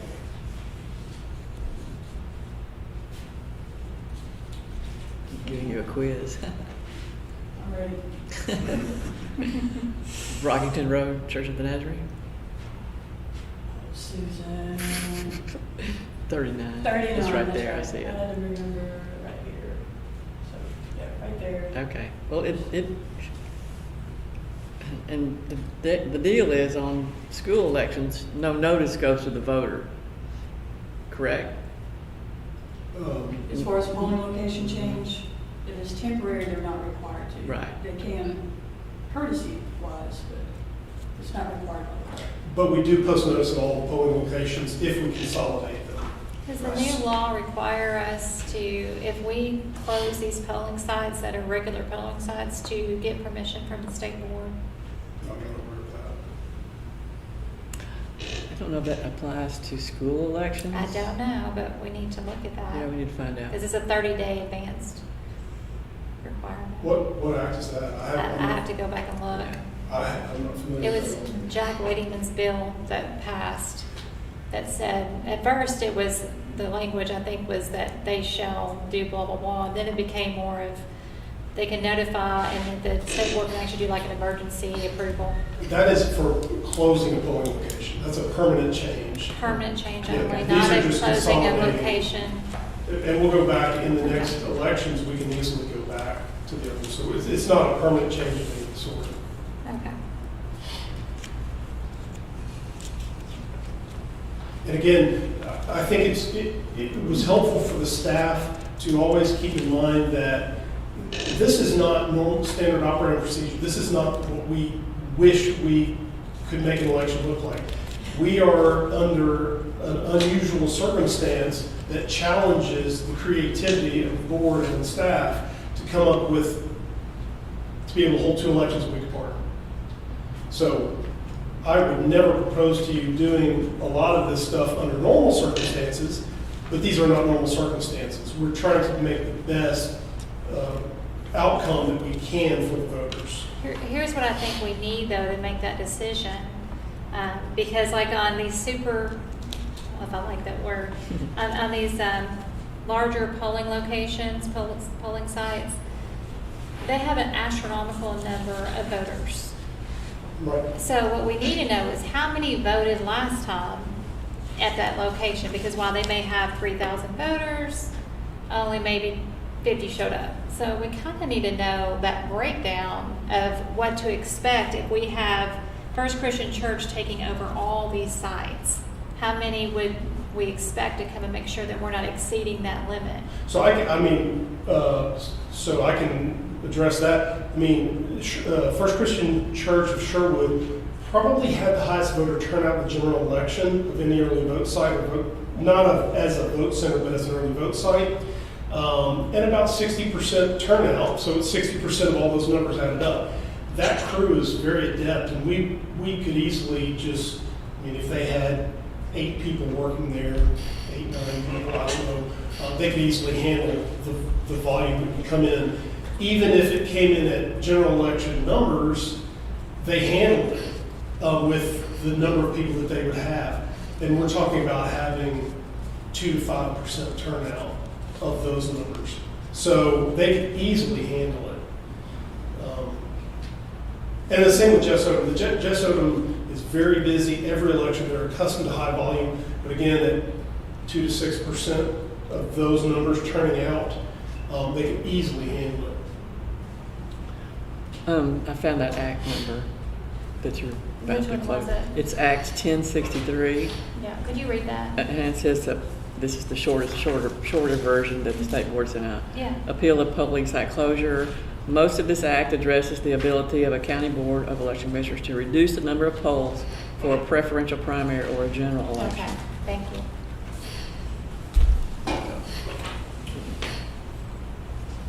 Couldn't remember if it had schools I in couldn't it. remember either. So this addresses the November 2nd election. There is a lot more wiggle room on the November 2nd election than there is on the November 9th election. So with the November 9th election, we're recommending that we open, since it's just the city of Little Rock, open the 7 vote centers. And let me go get that back. It's on And we can show you, again, every effort has You been mean made. early voting, not vote centers. But these would be vote centers. Election is- day open? On election day. On election day. So you're doing something different for the Completely night? different, and I think that will cause a great confusion between those two elections. Okay. But this is, by doing this, we can handle all the voter turnout. And again, we're talking about a CALS election, which will likely have the lowest turnout of any of the three that we're dealing with currently. No. Let me go back, because last, we had a discussion how that we couldn't do vote centers on election day because there was an issue. So You something can't do changed. both in the same election. Precincts This is different specific and election. vote centers on election day. Okay, all right. Yeah, It's so this is a different impossible. election. This is strictly just vote centers, which is, Okay. yeah, totally. But this shows you the distribution. So we've got west covered by Roosevelt Thompson. We've also got the Terry Library on Napa Valley. We've got the, I got it mixed up, one on Baseline. We've got the Fletcher Library over off of University. We've got our location. And then we've got the, is that Deep Brown? Which one's it? Sucowan. Sucowan, right there. So we have the city very well covered. I thought there was one farther. Where's the one on Baseline that fall out? What about the Probably fell one- out. It's down here. It's down here. Yeah, Deep Brown. Oh, there it is. Don't step on Will it. you put it in? Look step on deep. Yeah, wherever it is. And so, again, we would have enough people to staff these fairly significantly. And again, if we're talking about, they handled it in the general election, they can handle the throughput of 60% of the numbers that you see for the polling locations in Little Rock, but they would again be handling, 2 to 6% of voter turnout of those numbers. So, I don't think we should base anything on voter turnout because the idea is to increase voter turnout. I would like to have astronomically high voter turnout for these special elections. Oh, yes, me Because I know too. they're held specifically to reduce it. And so if they handle, let's just assume they have the same voter turnout as the general election, they can handle it. Correct, but we're doing something completely different. I'm not going to be for vote centers on election day.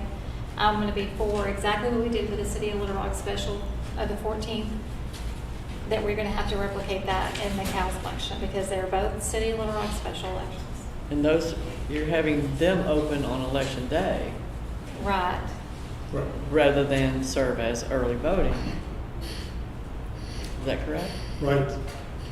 Well, I think, I agree with the chair that we need to replicate what's been done for the City of Little Rock special election and have the early voting this is gonna save you time and equipment, people. Right. Have them open on, early voting.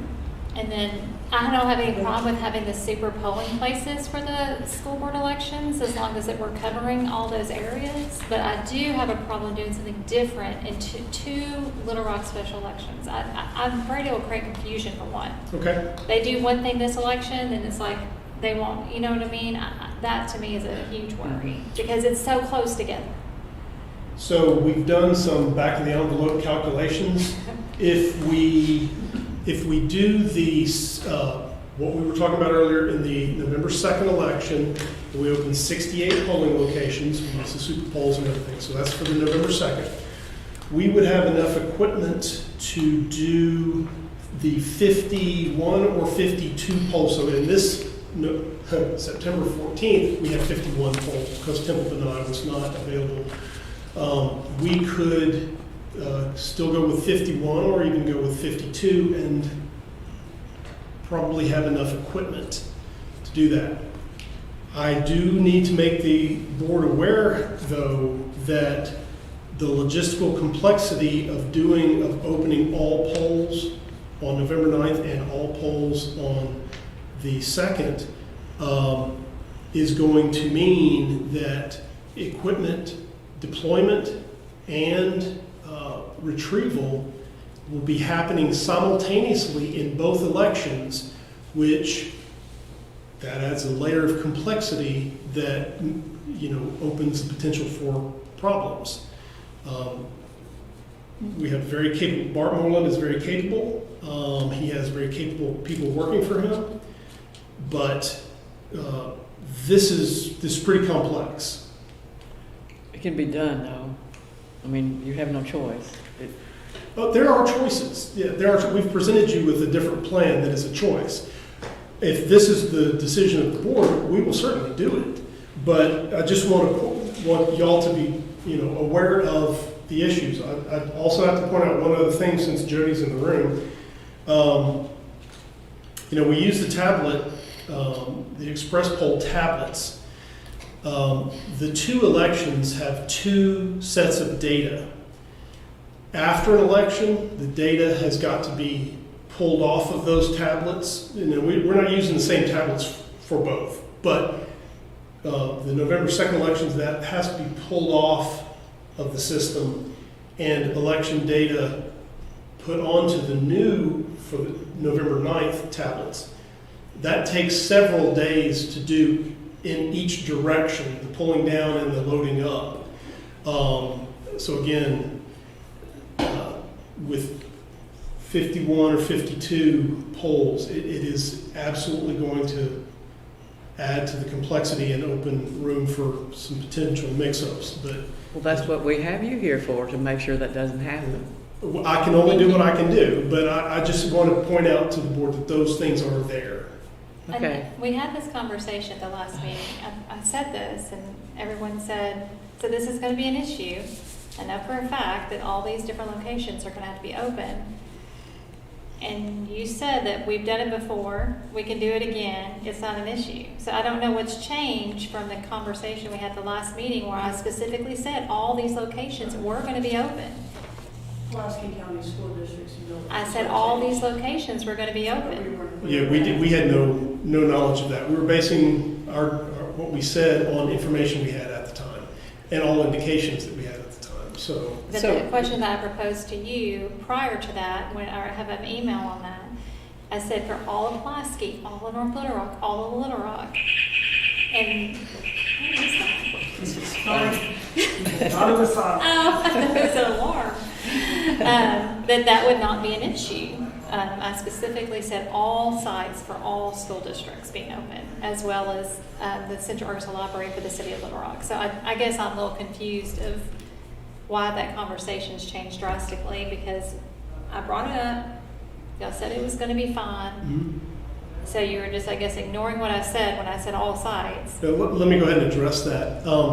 So it is the policy of the staff never to say to you, to any of the commissioners, or to any city or county who wants to hold an election, we can't do it. We never say to any, whether it be the city manager of Little Rock or one of the board members of the city of Little Rock, we would never say we can't hold an election for you because we don't have enough machines. If someone says we want to have an election, we say, when is it? We'll conduct the election. And that was the answer I gave to you, that based on the information I had when you sent me the email, we were not going to have any problems. The situation changed. And so the answer changed because new information became available. So my answer has changed because now I've been informed by a new ordinance from the PCSSD. That's what changed. I didn't lie to you then, I'm not lying to you now. That is what it is. And it will continue to be the policy of the election department. We will never tell a calling entity, we can't do your election. Well, you can't. Right. May I? No, but just 1 second. Okay. However, we need to be honest when we're getting a phone call saying, is it going to be an issue? Because I know this was asked of y'all, but this was not directed to the board, and we do not have a policy on this. Is it going to be an issue? Is there going to be any problems? Do you have enough election equipment for that election? To say that, well, if this scenario happens, we may have an issue, but no matter what, we'll do the job. That can't be relayed, and it should be, because honesty and transparency is very important. So we shouldn't have a policy, which we don't, stating to anyone that calls up here saying, if we had this election a week after the school board election, and y'all have to use all your polling sites, are we going to have any issues with number of machines? Because we have every right to say the truth of what could occur.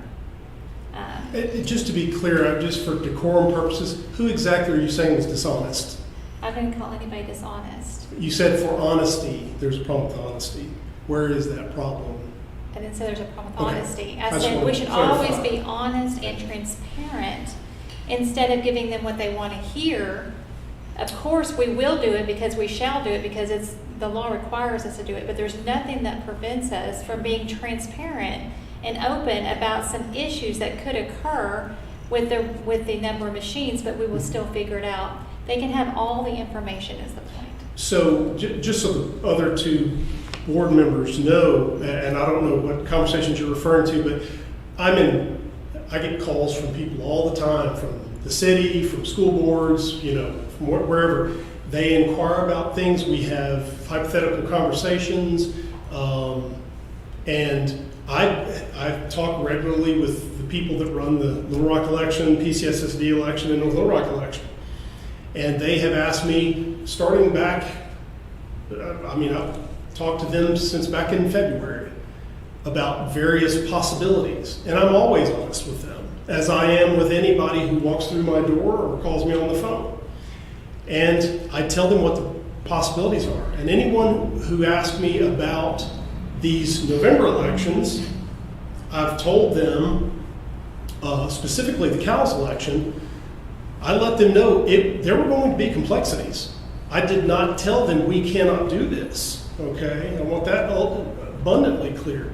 I said, this is not going to be easy for our office to do. If you call an election, we will hold an election. That is what we do. We conduct elections. And we have no choice. So, as I said before, I am not ever going to tell a city or anyone else, I can't hold that election for you because it's just too hard, or we don't have enough equipment. We'll figure it out. And that's what I told the people at Cowles and PCSSD. So I don't know how much more honest you can be with them. Okay, I don't think we're No contesting one's any talking about, honesty. we're just saying, there's nothing that would prevent you from, like you just said, from telling them those things. And I don't want you to think that there is anything that Right. prevents you from telling And them. I do tell them. Transparency. Go ahead, I'm Can sorry. I just sort of Absolutely. change the tone here, Absolutely. please? I think if you can say, or we'll go back to what we're going to do on November 2nd on early voting and add D. Brown to your list, November 2nd. The list you gave us says EV1, EV7 Maumelle, EV8 Sherwood. I'm suggesting you add D. Brown.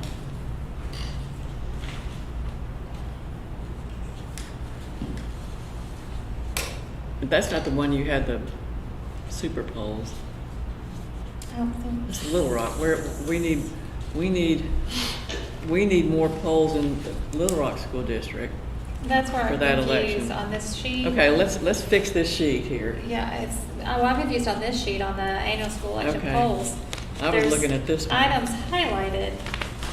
Those are shared between the school districts. Okay. But There's not a super poll recommendation No, we're there. not super polling them, we're going with the proposed location. Okay. that's on the The only November ones we're 2nd. proposing the super poll is Sherwood and And Maumelle. Maumelle. Okay, well, Everybody else we is- need to include some early voting locations to this. In Little Rock? Well, definitely D. Brown, and Sure. that needs to be to accommodate the voters in the southern east part of the county, right? Right. And they're also in Little Rock, the voters Right. that goes to D. Brown. And then I also think you should go ahead and open Thompson Library as early Correct. voting. EV4. I think that would accommodate. And so where I'm going is, if we identify where we need to be, you can identify the equipment situation, Mhm. right? Okay, and then moving down to Cowles, you're eliminating the vote centers, Okay. and those vote centers will become early voting locations. We would not have vote centers. Yeah, we're not having Yeah. vote centers. Correct, Commissioner Correct. Scott? That's what we talked, we Yes. wouldn't have that. But those locations typically serve as the Early early voting voting. sites. Can I just, so the new proposal kind of on the floor, as I understand, is we would open the same polls that we have open for the September 14th Correct. election. Correct. Now, considering that it's a different type of election, would the board want to open all of the early vote Yeah. sites? Okay. Yes. We want to have it the exact same as the September 14th election, so there's no confusion. Right. Okay. So there's We no can one take a going. look at that and talk, see if we can do that. We can represent this to you Monday night.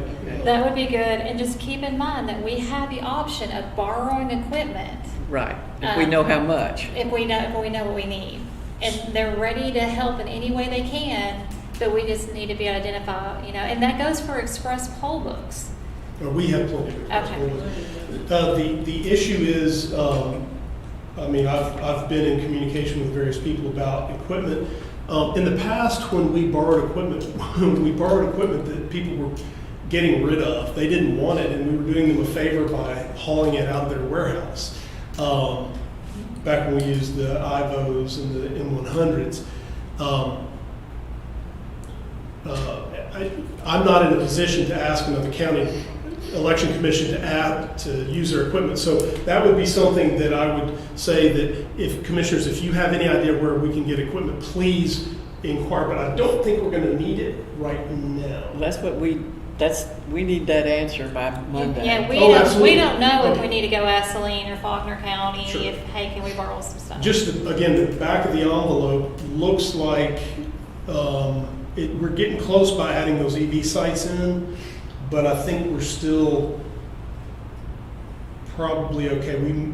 We'll let you know more on Monday. So an issue with borrowing from another county on any of this, they may also have school elections on Sure. November 2nd, and it wouldn't be available. Correct. But I think the Secretary of State's office may be able to help find it for And us. that's what they said they would do. So Okay. they said they would, and the state board also, so they would help facilitate any of that. Okay. So I talked to got a Leslie. different communication from the Secretary of State's office. Okay. But if we need more equipment, it would be probably appropriate commission board to commission board to make that request. Give us some numbers and we'll take it from there. And we may not need it. That's what we're going to work on now that we know the will of the board. We can go back and look and see what we can actually The make. Secretary of State's offer was that they don't have a lot, but they would help facilitate communications and working with the other counties to get what we need, and they would know everything the other counties are doing. So that was communication by the Director of Elections for the state Okay. board. So we have that support system. We just want to make sure that we're utilizing it quickly if we need it. So. Okay, yeah, I think that's a great idea. I think that's a good idea. I'm for it. Me too. And thank you for doing all this work. I know it's a lot. You're welcome. It is a lot of work, and I know very well how much work it is also. But if there's anything else you need from us for that Monday, is there any other direction that y'all need? No. Just to review real quick, Yeah. 68 polls for the November 2nd, plus 5 early vote sites. Correct. 52 polls, maybe 51, we'll check on Temple, and 7 early vote sites for the November 9th. Correct.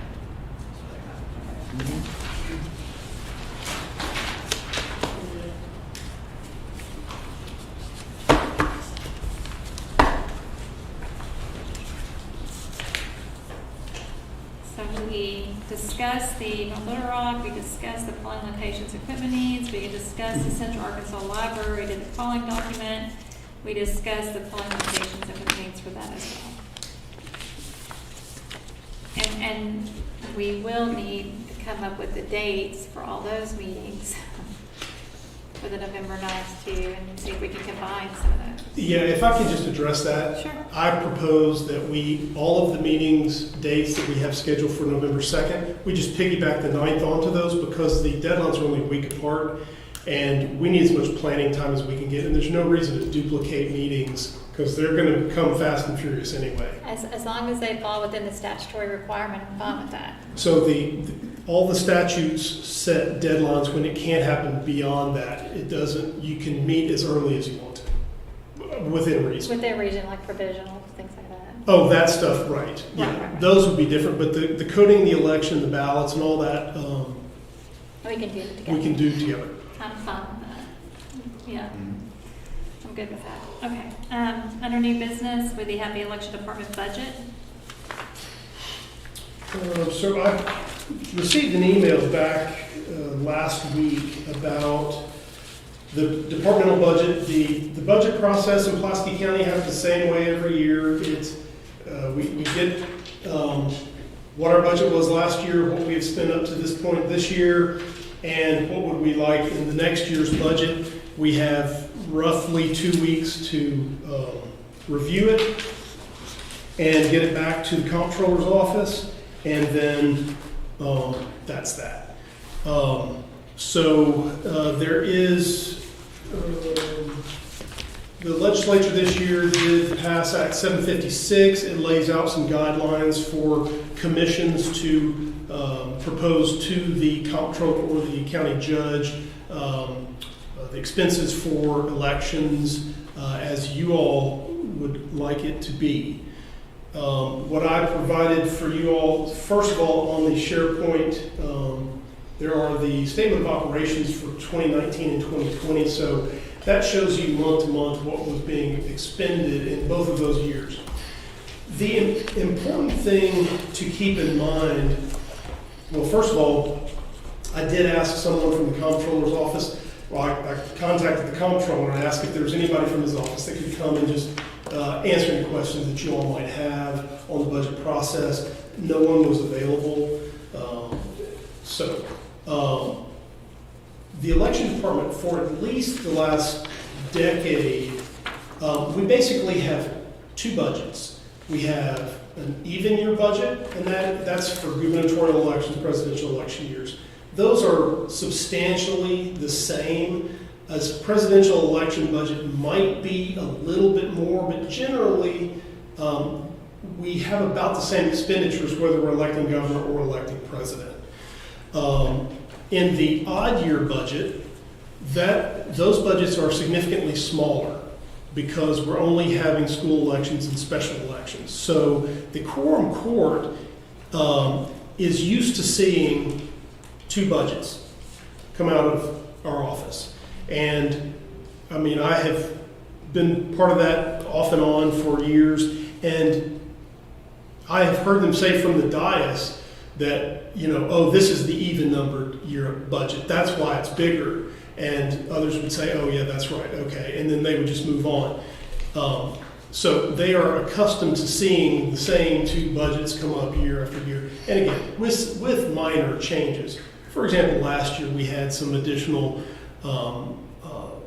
changes for part-time people. And this year we've would like to propose a similar increase in that, because we realize that we need to be able to hire people to do a lot of things that we just simply can't handle with the six of us. So, but having said that, the quorum court has consistently approved our budgets. They rarely ask us difficult questions or give us a hard time because they know what to expect. The other big thing to always keep in mind about election department budgets, we get reimbursed for all these elections. So essentially the county is fronting us this money. We get it back and it goes into the general, when we're reimbursed, it goes into the general fund. So it's not as though the numbers on here are expenditures of county taxpayer dollars that are never recouped. A lot of them are recouped. So having said that, what I sent to you all in the email was what was sent to me, the worksheet, and what I filled in for the 2022 request is almost exactly what came from the 2020 request, because that is what we expect we will need. I think the only difference was in part-time, in extra help. I think last year we requested $750,000, and we actually spent closer to $80,000, and we had to go back and request additional funds. So I went ahead and put the $800,000 in there so that we'll come in below that, and we won't have to go back and ask for additional funds. Do we have 2020's budget to compare to for the 22 request? 2020 budget. I did not include it in your packet. I think I emailed it to you all, but it's certainly in the SharePoint. Do you have a question? Well, I was just going to say, having done this before, a lot of the line items on here are nothing that you have any control over. I mean, like telephone, landline, that comes out of the state or the county comptroller decides those charges. So it's not a flex number, I guess is what I'm saying. Some of these things are internal equipment charges. And as Sean said, you know, and as someone from the comptroller's office would have said had they come today, which I would kind of hopeful that they would, explain how the election commission is a moneymaker in many ways for the county, because they give us this money up front, we get reimbursed, and it goes back into the general fund. That's how it was explained to me. But you have to have the money up front to be able to conduct the election because the bills have to be paid. So we did an in-depth budget last year in 2019 as well. But and there's some things that I want to make sure that we have funding for, especially when it comes to like absentee ballot security and our non-shower next time. What I want to make sure we have is because we have to prepare a budget for election expenses and give that to the county judge during the budgetary process, or to the quorum court. So this doesn't provide that information that we're going to need specifically. What specifically are you going to need? That's what we need to determine what we need to specifically create that, and it could be in the expense allocations that we did previously for the 2020 election, 2018 elections. So we know exactly what to put down for that budget. And that's just something that we have to prepare based on that act. Well, I was hoping for a template, but I don't think we're going to get that. So there's only a certain number of line items, and whatever it is we need would have to go within something here. Now we're not preparing a budget as in one that, from my understanding, that's getting voted on to include. We're including what would it cost to run elections, period. So to me, it's specific. We don't have that broken down that way because we don't know how much of the, overtime or extra help or salaries or et cetera are directly for the election side. So what that law is stating is that we're providing that information, and we would get a lot of that information when we do the expense allocations, we get the reimbursements, et cetera. We're going to need that kind of information as well put in the SharePoint drive so that we can come up with what that looks like. I'm hoping that the state board passed a template today on what exactly we're collecting. I don't know if they did or not. I know they met. We have to do that at the same time, and it's not because we're asking, because that money they don't necessarily give to us. So what we're just basically saying, this is what it would cost to run elections for the year 2022, separate from this budget. Well, I think that's what these numbers represent.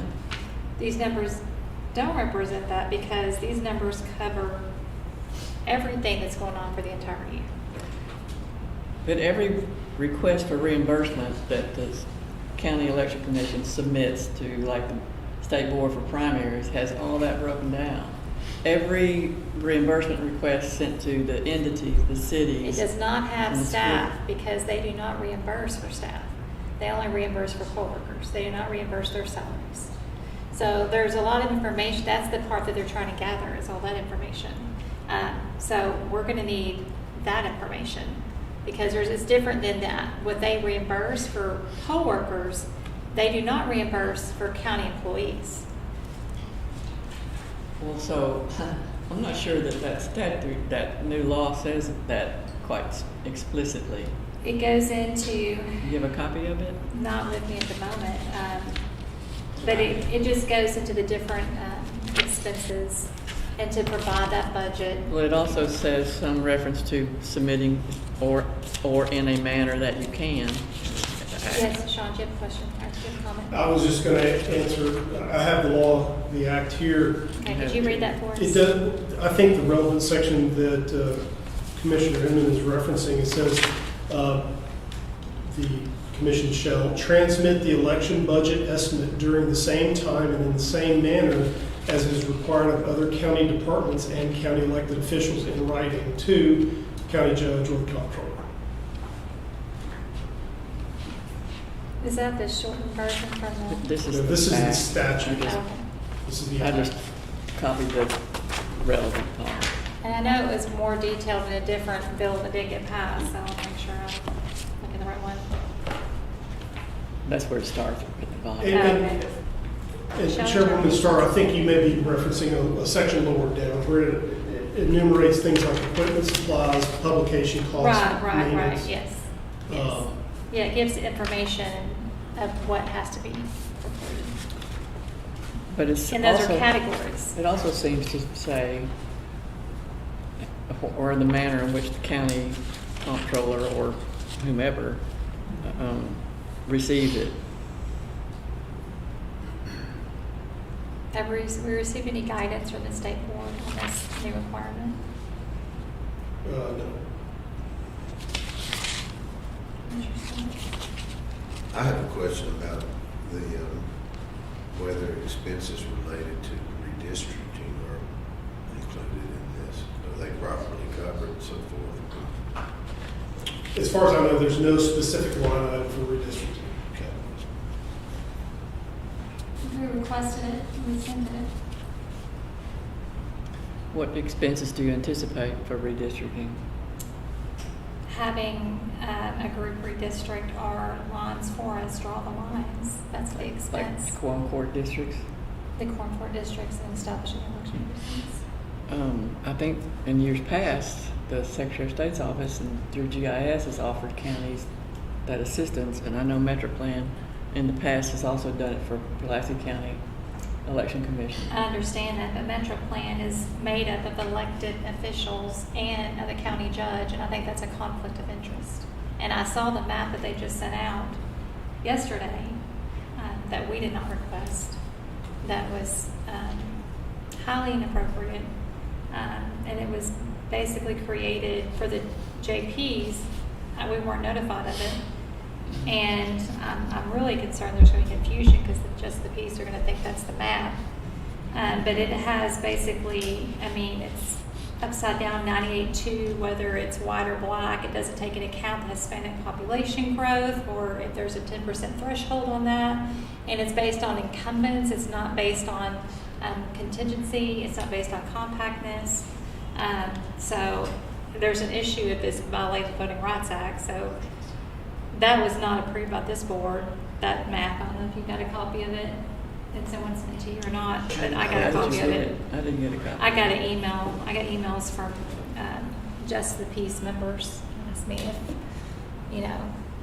we sent it. It's like, no, we have not done any mapping. We do not have data. Well, we don't have the ability. We don't have the- we don't have the ability to draw the maps. We don't have that. That's why we'll utilize MetroPlan or the Secretary of State's office. And We GIS. would utilize what the board votes on.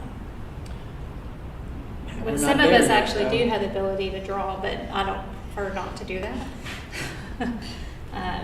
Gone through that, I don't want to do it again. But no, we as the board will need to come up with a solution of how we want to draw the lines. And I keep asking for a timeline from the Secretary of State's office on this, and they do not have it. I talked to the state board and asked if they received the timeline so that we could get moving, because I know y'all are getting lots of questions too, constantly about it. But they have not provided that at this time. So They don't have it ready yet. they do not have it ready. And So We just- I don't know why our budget does not have that money in there. We were not allowed to attend our budget meeting last year. When is the budget to be proposed to the It's October, court? correct? August 31st. you have to turn it in August Have to 31st. turn it in August 31st to the comptroller, Tuesday. So if we decided there was an expense to be incurred on redistricting, where would it go on the, here? I would probably, it depends on, are you talking? Contracts, maybe other professional services. Right, it depends on if you're talking about hiring people to do something like that, would probably be other professional services. I can't imagine why you would want to hire someone to do something that you can get done in-house for free or through the Secretary of State's office I don't and have a problem going GIS. through the Secretary of State's office for GIS. They haven't, I've asked that question of whether or not they're gonna offer those services to us, and they still have not provided an answer if they can. Well, So that's the issue. GIS will distribute the legislative boundaries and the Correct. progression once they're done. And all of that, in my opinion, should be done first before we even look at messing with any other lines. I agree, yeah, we need to get all the lines before we do it, but we don't have the timeline of what that looks like. And I don't know if the Secretary of State has the bandwidth or Arkansas GIS has the bandwidth at this time. I have asked They've done that it question. So if you wanted to build something in here just to be protective, it would go in what? Contract? What do you mean? Probably not contracts, it would probably be other professional Professional services. Other professional If services? you're gonna hire a consultant to do something, that would come out of that. All right, well then why don't we just build something in there and then you can get this submitted? What is the fiscal year for, what's fiscal year for county? It's calendar. It's calendar, so This will be next year. this will be next year. Yeah, this is a 22 budget. Right. What we have now is what you see in the first column of the 2021 budget. So for other professional services, I had a second ago, If you- $50,000. And you've spent 22,842.85. And maybe that's where they, because we were trying to itemize, and they may have put that there, I don't know. That may be the increase. I don't know what it was the year before, or 2 years before, to look at a comparison. Again, you have access to it all in the SharePoint, but I don't have it right in front of me. I just was kind of going with the idea of doing your budgets.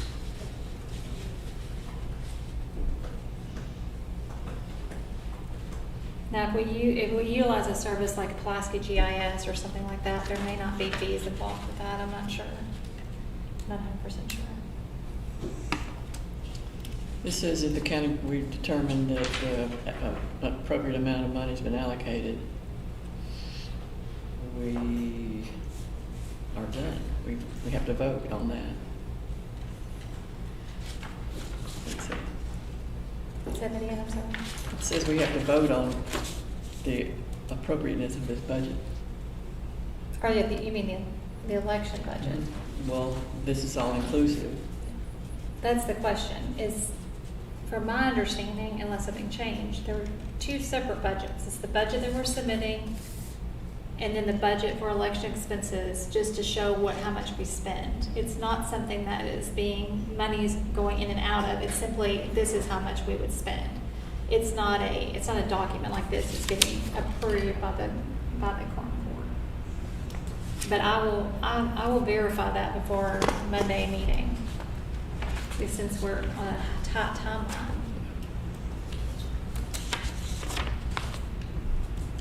And I think they may have discussed it during their meeting today, I'm not really sure. But, I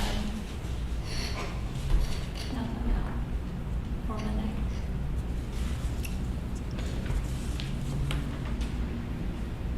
So I propose, bring this back on Monday because we have more information we have to gather, and we need to look at the previous years on the SharePoint draw to see if we are where we need to be.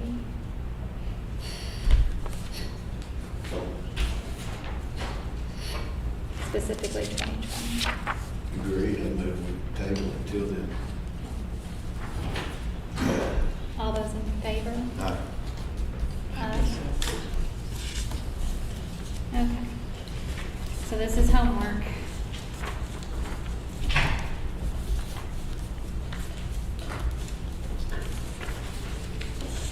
All right. The next item is approved social media advertising graphic. If I would have known there was another special election, I would have had more than one. Is that what this is? Yes. I would have done one for the Central Arkansas Library. So something that you may not be aware of, both of you, is in the past, the 3 commissioners talked and discussed about doing social media graphics, promoting the election so that information get out there, using the promotion under Facebook, you know, where it's like $10, $20 to send it to this zip code or that zip code or throughout the whole county, so that people know that there's elections. Because one of the biggest complaints, and something the former Commissioner Price would often say, is that people just simply do not know because they don't get the newspaper. You know, they don't watch the news anymore. So it's people, they consume social media. Our voters are consuming social media. So the best way to get that information to them, in addition to what we're doing, would be on social media. So this is just a proposed graphic to publish on Facebook and Twitter, promote using minimal dollars, so that people just simply know that there's an election and where the early voting signs are. Doesn't have any time. The only thing I No, see it does not. It directs you to vote Pulaski. And You're we- limited on space.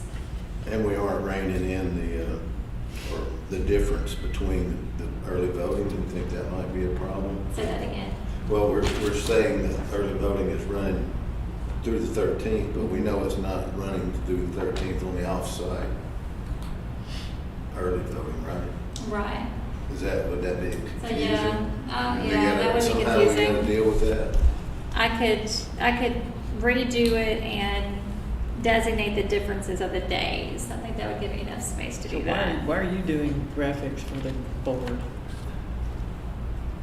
I volunteer to do graphics for the board because no Don't we one have- here, no one in the staff had the ability to do it. That was asked last year. Actually, Commissioner Price and I both volunteered to help and do graphics, and Looks like you're pretty handy. I have a subscription service that I use to create it. I figure we could just rotate the colors so it's not confusing for the next special election. But I will go back and divide this up based on that feedback and then bring it back. Do we not have anybody on staff that does stuff like that? No. Who does the website? Jody manages sort of the technical side of the website, but also we have a vendor that does all of that. There is no in-house capability, but also Jody's very busy with election-related stuff like the tablet computers and things like that. Let's just ask a question. Yeah, You don't have so- to give me And this Dissertation. is why the commission previously voted and approved us to come up with ways. It looks good. It looks very nice. And that's, maybe a little clarification. And it Absolutely. save you guys a lot of trouble, and Jody just pushed it up there and good to go. Hopefully it will help, and I'll separate the language.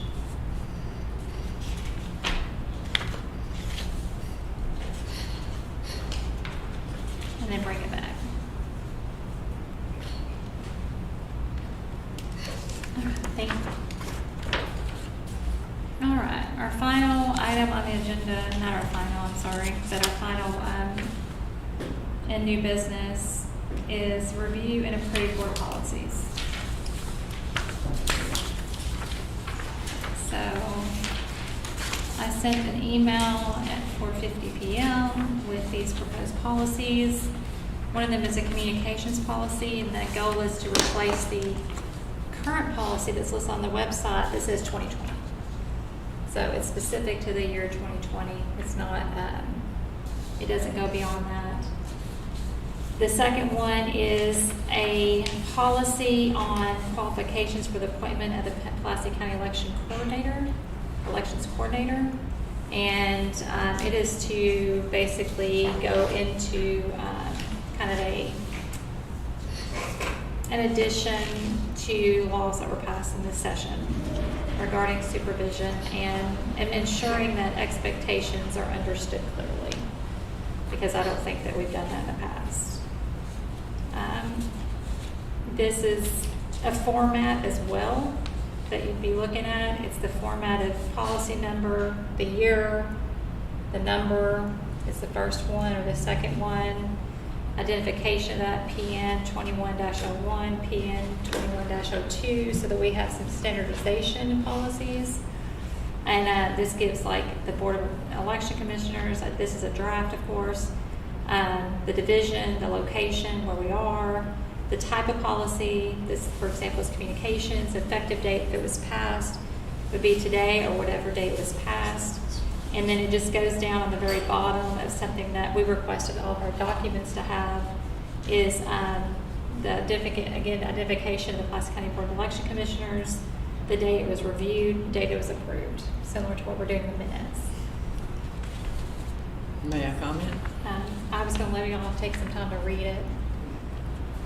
Okay, well, I've sort of read over it a little bit. Did you have time to read it yet, Commissioner Scott? I'm reading. Let's just give just a minute or 2 minutes.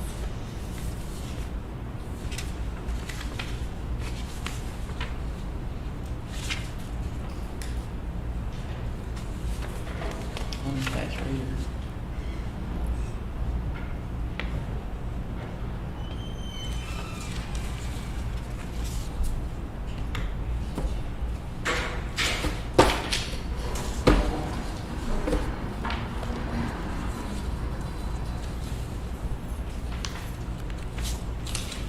And I guess in transparency, I will read it to, because I guess there's not a copy that was attached because I sent it so late to the meeting documents. So policy number 1. May I jump in real quick before you start reading this? As long as it's not about the policy, It's about reading of the policy. reading of the draft of the policy. Correct. Yeah. What's the issue with reading a draft of the policy? I propose that this is tabled until we're able to further review it.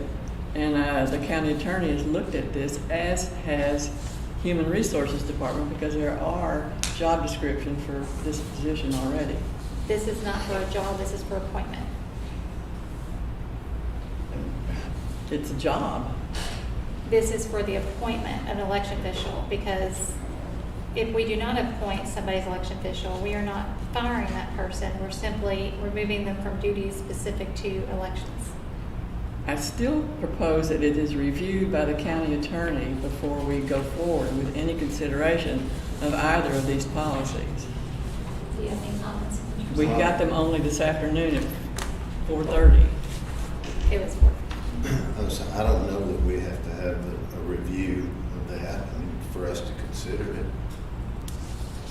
we're not required to have a county attorney review or advise on it. Or he doesn't review, he can advise on our policies. If it's a policy made by this board, the county attorney needs to ensure that this is appropriate and legal in our abilities or our statutory rights. That is not the role of the county attorney.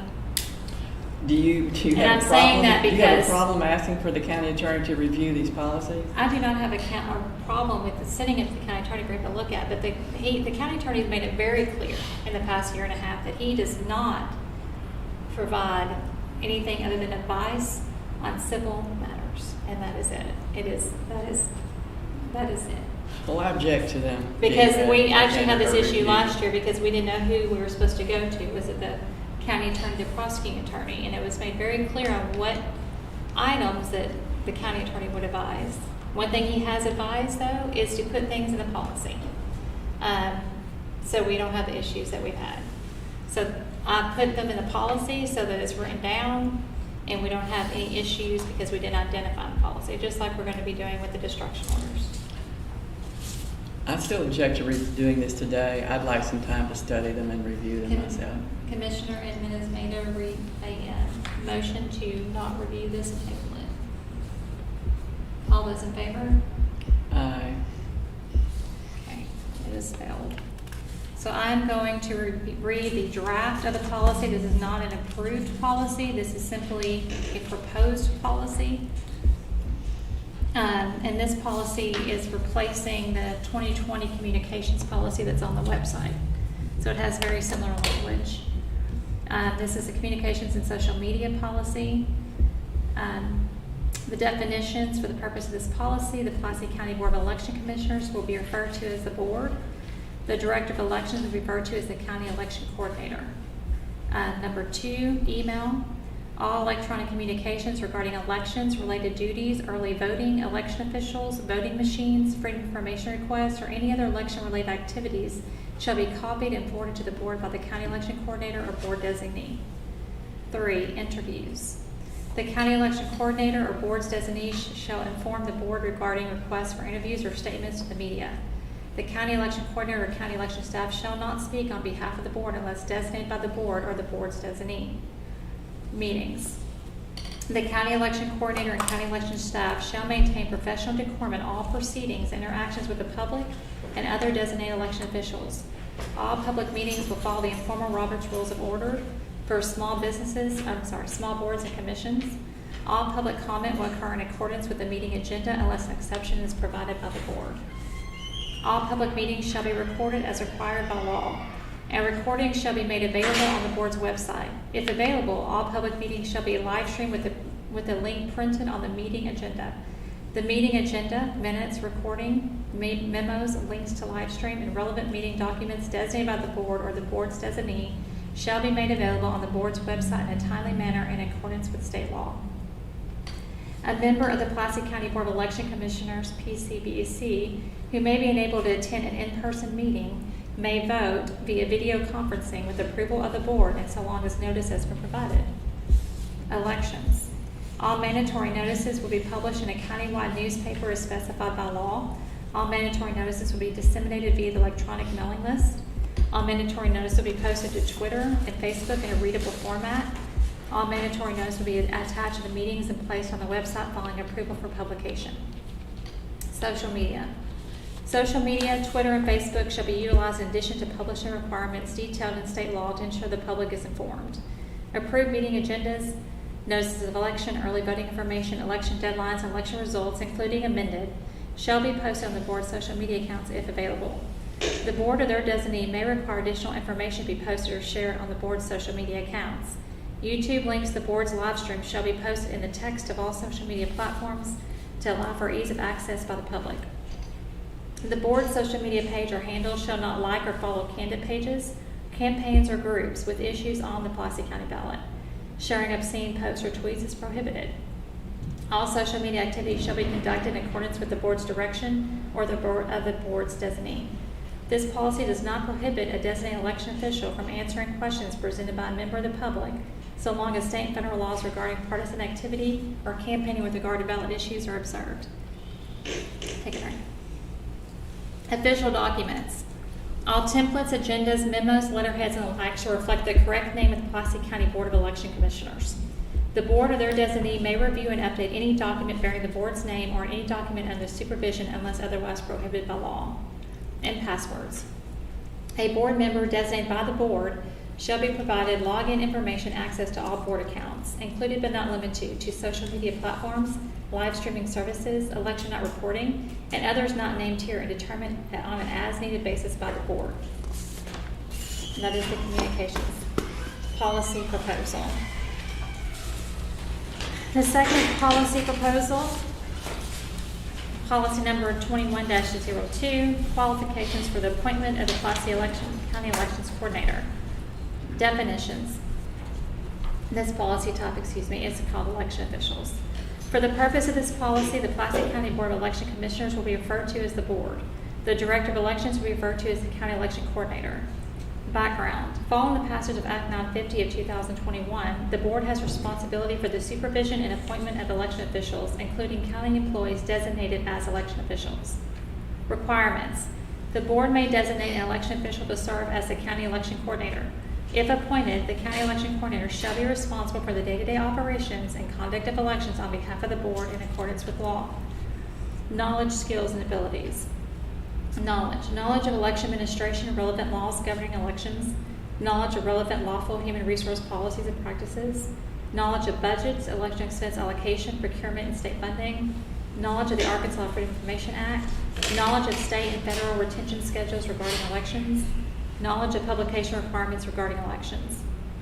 Skills. Experience with Microsoft Office, Adobe, and social media platforms. Experience with election-related databases and election equipment. Effective written interpersonal communication and conflict resolution skills. Strong organizational and writing skills, and strong relationship and team building skills. Abilities. Ability to follow and implement directives. Ability to manage the day-to-day operations of the board. Ability to perform duties assigned by the board. Ability to convey and exchange relevant information. Ability to perform in a professional manner under stressful situations. And then in SPOCs. All county election staff who are appointed as election officials serves at the pleasure of the board.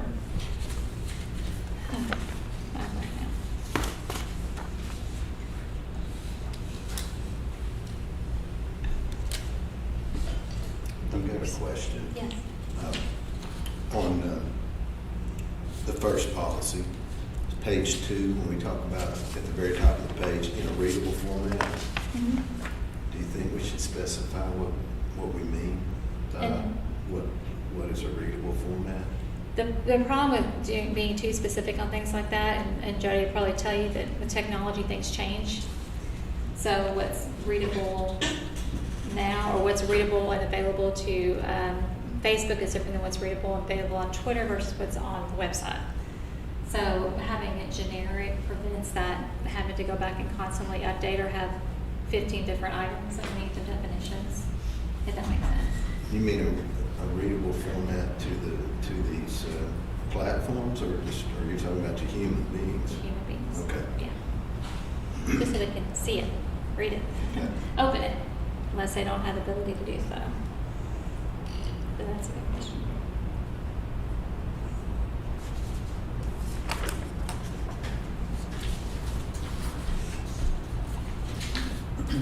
Commissioner Emmett, you have a question? I have several. All right. Let's look at your communications and social media policy. Number 3, interviews. Mhm. So you're directing whomever is in that position not to speak to the press or do interviews unless allowed? For Is that interviews, correct? unless designated by the board. So if Not me, the board. Okay. And then let's move on down to number 5, elections. Okay? All mandatory notices, that's already done, that's in the law. Correct. That's, anytime you put a policy, you have to identify the change in what you're doing. So What are you this is basically changing? saying, we're not changing anything, we're making an addition. An addition to what's published in the newspaper shall also be published in these places. Why do you find that necessary? Why do I find it necessary? The same way that your email found it necessary that we weren't putting the information on the website. That type of information. Well, you're Correct. not very specific as to what we're talking about. Well, if I went into the specifics of that, I'd be listing a very long list. So this just allows the board to say these other items should be published. Rather than having a policy that doesn't spell it out, why can't we just suggest that this would be proper protocol? Because we have, previous to you being here, previous to Commissioner Scott, we not only requested it, but we voted on it. And it never happened. And to this day, it's still not occurring despite the fact that we voted on it. So this is like the county attorney said, put it in policy. So we have, just like the issue that you brought up about voting video conferencing, he said put in the policy. So this basically encompasses all those different things that have been basically already voted on by the board, but simply aren't being followed. And I think it's just because there's not clarification, it's not written down. Sean wasn't here for all those meetings, so he doesn't know what was voted on.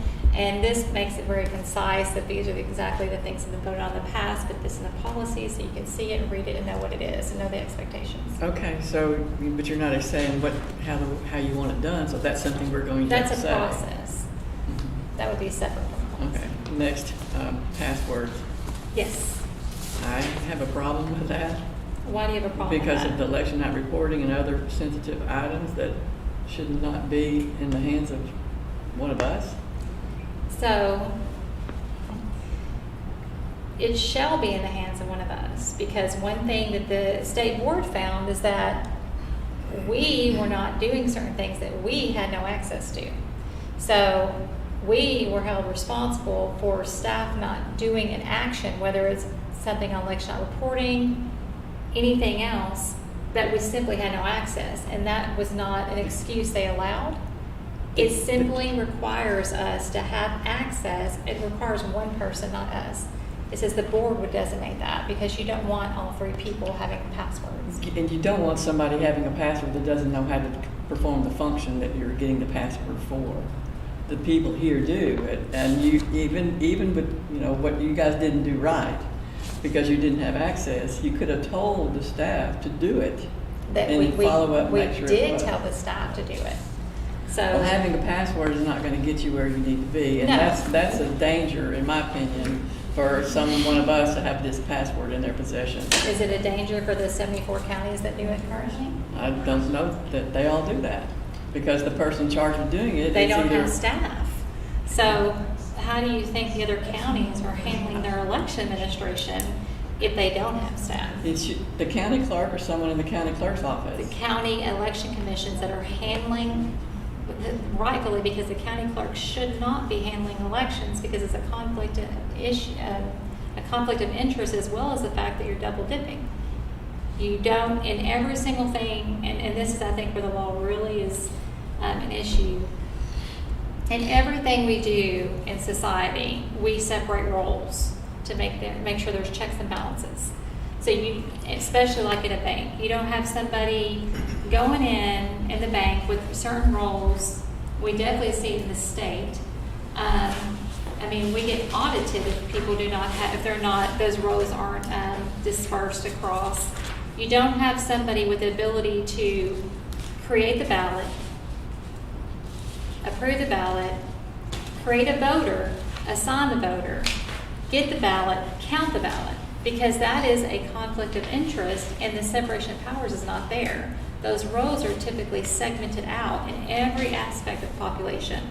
But elections, we seem not to care that they're not, and we don't have a problem with that. But this board does try to segment out those, as it always has. It does. It always has. But but there are counties that, yes, they unfortunately they don't have staff. County boards of election commissioners are not paid but for we're doing not, this we're work. not those counties. I'm answering your question. There are other county Answer it election what they- commission boards that do not have the county clerk doing the work for them. They do not have staff to do it, so they have to have access to these items so they can perform their functions. And they do. Correct. So what is the issue with this board having access? We have staff to do those functions. They're already here. Commissioner. Let me just point out a small typo. Sure.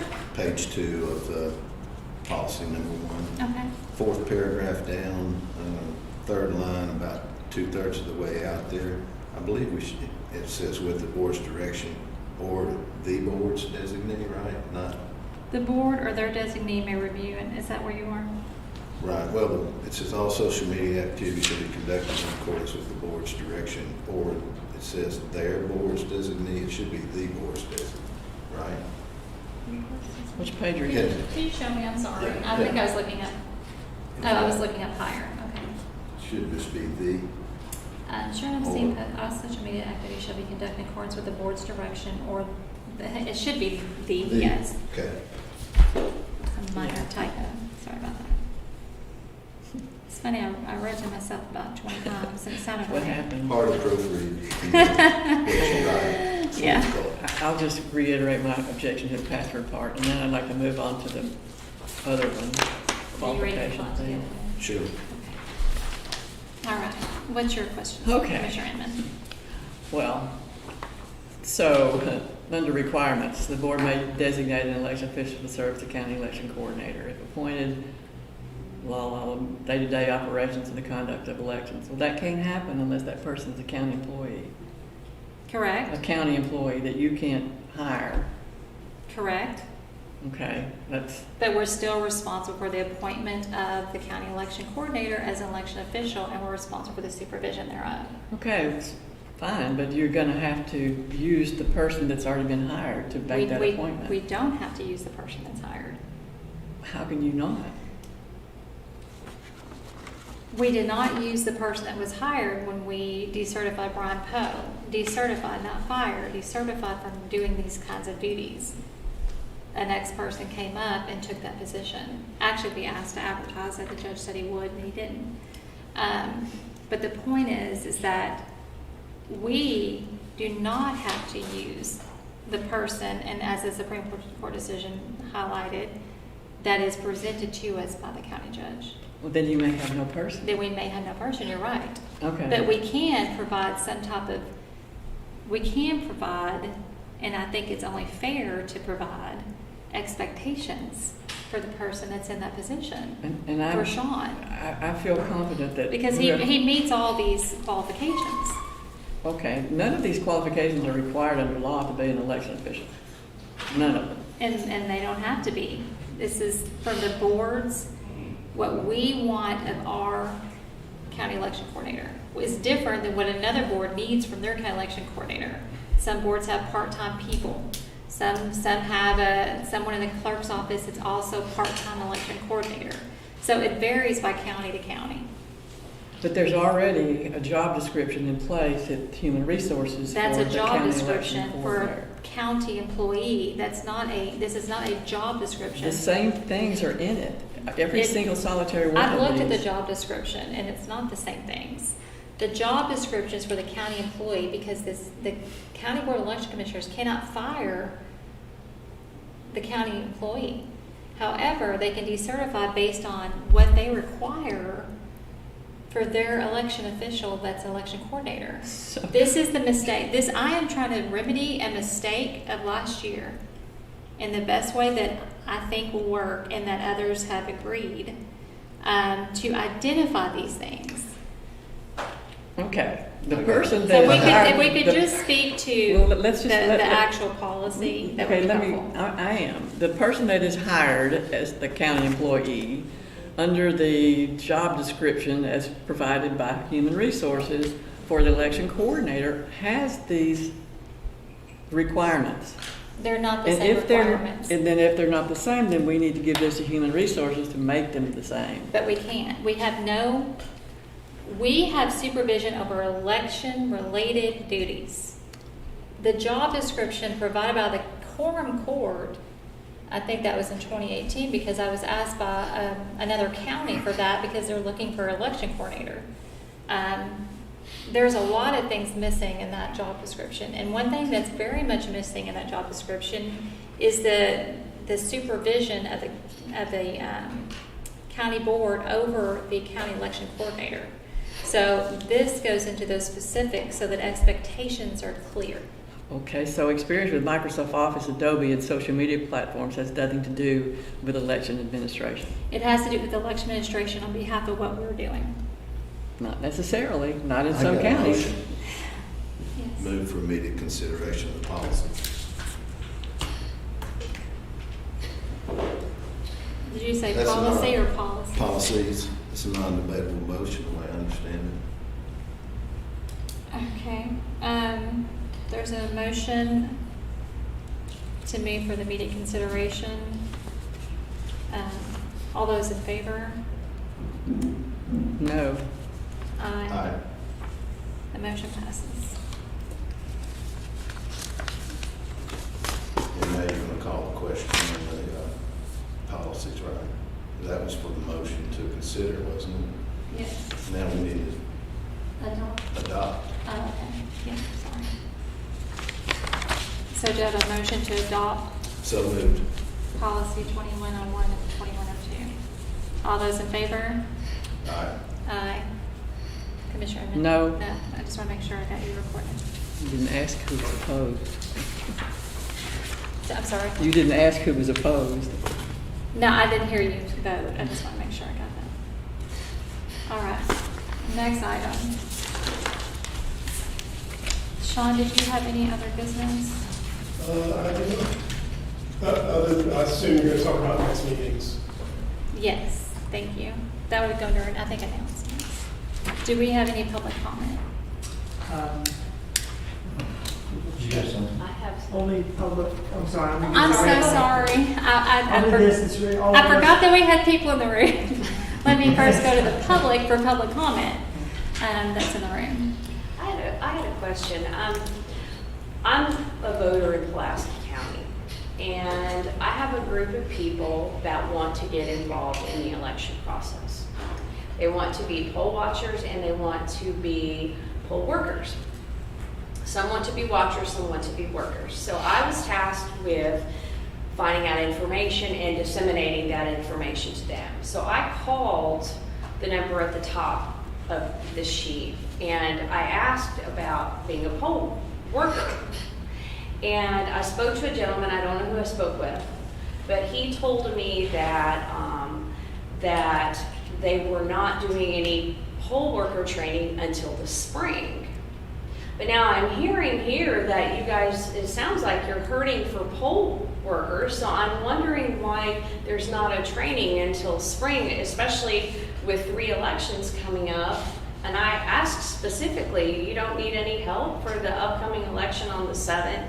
And he said, no, we're not doing training until the spring. So I guess that's a question just as a member of the public I have is, it sounds like you need help and there are people that want to help, and so why are we waiting until spring to train people? It can't take that long to train people, I wouldn't think, to be a poll worker. Well, first of all, thank you for wanting to volunteer and for that. Do you know who she may have talked to that talked about no training? Yes, you and I spoke on the phone, and thank you for your interest in getting people to work with us. So we do the poll work training based on the calendar of the state board, and their next training of the trainers is going to be in the spring of 22. We, based on the law, we're able to carry over from the last training. We have plenty of trained people in the county. It's just sometimes making sure that they're in the right places is a challenge. But with 3 elections coming up, it's not possible for us to do poll worker training on top of doing 3 elections. Doing the 3 elections is going to be just about all we can do. So there is no poll worker training schedule. Do you have materials for poll workers? Should you have a training? Do you have the manuals and all that stuff available? We do, but so our training is not done solely by manuals. We don't have the ability to do it online or for people to do it just by videos. It has to be done in person because of The equipment. Because of the equipment and because of the procedures. You have to see the things. So it's while it may sound easy to train people, it is very time consuming to put together training, and it takes resources away from other election related functions, and we have sufficient people to handle the current elections. Well, you hope. I thought you said that we may not have sufficient people to handle. I hope that we do, but the thing is that we have always found it best to spend our time seeking out those people who we've already trained, who have already worked in election, who've actually done it, and who are out there, rather than spend time on training new people in an off year. I have a thought. So we accepted the appointment of for the September 14th election, and we have a person in our area that has people that are willing and able and desire to work the polls. Is it possible for us to get the names of those people and add them to our roster that we could have appointed as alternates if and even get on the job training if need be. I'll happily conduct a training on a weekend with the materials and if someone could operate the equipment. I told her to just follow the information that's on the website, just to fill out the application and then Yeah. contact her. The one If you that- have several people that you have. Yeah, well, I think most of them are wanting to be watchers, so I Okay, think well, we that's a have to go different- to the party. But there is a lady that wants to be a poll worker, and I'm Mhm. also working on getting some other people to step up and do that. So, Well, I but mean- I think that's an excellent, I think that's a good suggestion, because I really don't want us to get in the habit of turning people down in odd years when we talk so much about recruitment. We Right. talk about so much of recruitment, but then we're telling people, oh, but not this year. We're gonna wait till it's really horrible in 2022 and then find people that we don't have enough people. I mean, Right. I think it's better to have you prepared and have them in advance so that they're, for smaller elections Well, especially. it's not rocket science No. to conduct, do the poll work, but you do have to have some basic knowledge, and the equipment is a sensitive part of it. The other part is just following the rules of the law. Right. Yes, Josh. Well, just to respond to this question, to be clear, and you will attest to this, when we spoke, I said, have them go on the website, sign up to be a poll worker. We never reject anybody. We want everybody to sign up.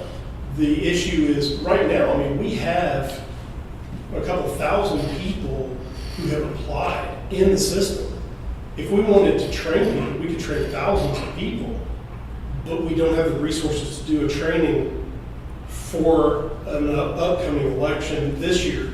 We're going to be doing training starting in probably the end of February. I know that, but you can conduct a small training, and as I said, I'll do it.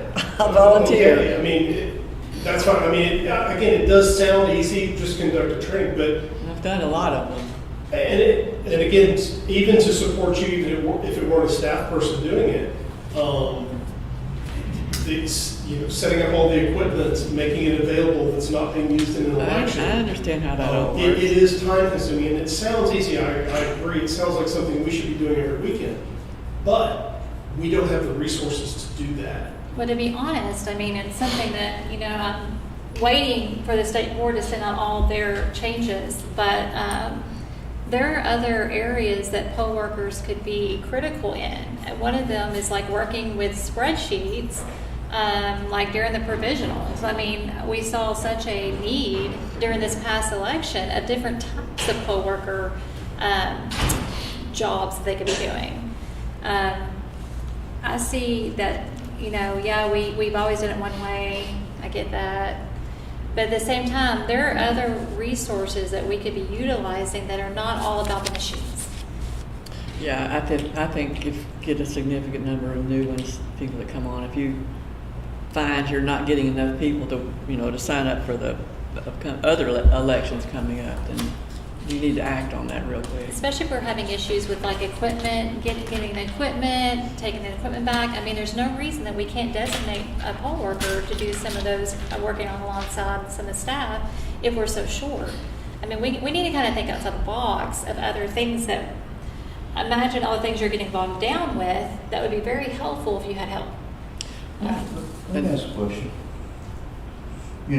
Does a poll worker or a poll watcher, do they have to be trained by the Pulaski County group? The poll Can worker. they be trained about, any other county can do that training as well? No, the poll workers Is it have to be across- trained by the county. The poll Pardon? workers have to be trained by the county. The poll So watchers, It's county specific. or it's the specific. poll watchers are trained by whoever is conducting the poll watching. Yeah, I was just wondering, because we talked about resources and being able to look, see what resources you have available and what restrictions you have, right? And that's why I would ask, if, just like voting machines, if you're gonna pull them from other counties that are not using them and they're available, why can't you pull trainers from those things and do the training just like the other? Does that make sense? But I know there may be some. We could talk to the state board and see what they would have available. However, Pulaski does have very specific things, very specific to Pulaski. That's what I'm talking about. And I'll talk to the state board and ask that question. I don't know if they have anything generalized that they could do in the interim for things that are not machine related. So, but for other counties, we're a paper ballot county. The other counties are not paper ballot county. Right. So there's a lot of different, And things. it gets them acclimated too. You know, if you get them involved in the process, you get them in the room, for instance, counting ballots or just watchers, just watching it. They start to get a feel of what's going on. So when they do get the training, say in the spring, right, is that at least they have some certification, they have some experience before they go in to the arena. And so let's talk about the difference between poll workers and Yeah, watchers. there's a big difference. Because What's that? I know everybody gets those two things backwards all the time. So when I think about a worker, I think about someone that's actually physically working. When a watcher, someone that's observing. So poll watchers are identified by the party or by a candidate campaign to come and observe. And it's one of the greatest things I think that has been done. I read the history of how poll watchers came to be, and people used to get locked out of buildings. I mean, it was just horrific. Things that were done behind closed doors. So a poll watcher is something that you're going to go to your county committee or to a candidate or the campaign, and they would designate. We do have those forms online. So there is a poll watcher form that you would take, fill out, have them fill out, you fill out. And they have their own training on the party side, typically. And then you would file that with the county clerk and then keep multiple copies. So that's a poll watcher. Poll worker is someone that's like working and appointed as election officials. So that's how I would think about poll worker, appointed as election officials. So that's the difference. But there are all kinds of needs, and we'll explore that. And if you'll leave your contact information. I agree with you that you really don't want to limit your resources. Both of you are agreeing with that. Yeah. You want to try to encourage these people to participate in the election process. And if you have a shortage right now, a deficit on We need to on prepare poll for that workers and potential. poll watchers, Exactly. you want to do everything possible to try to make them get involved.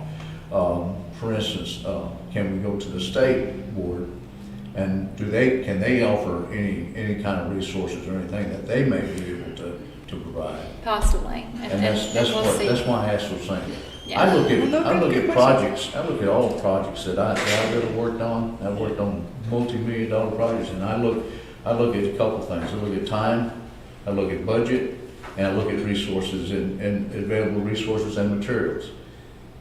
I look at those strengths. What's going to be my bottleneck, right? And then I look at one thing that always hits me up is usually restrictions.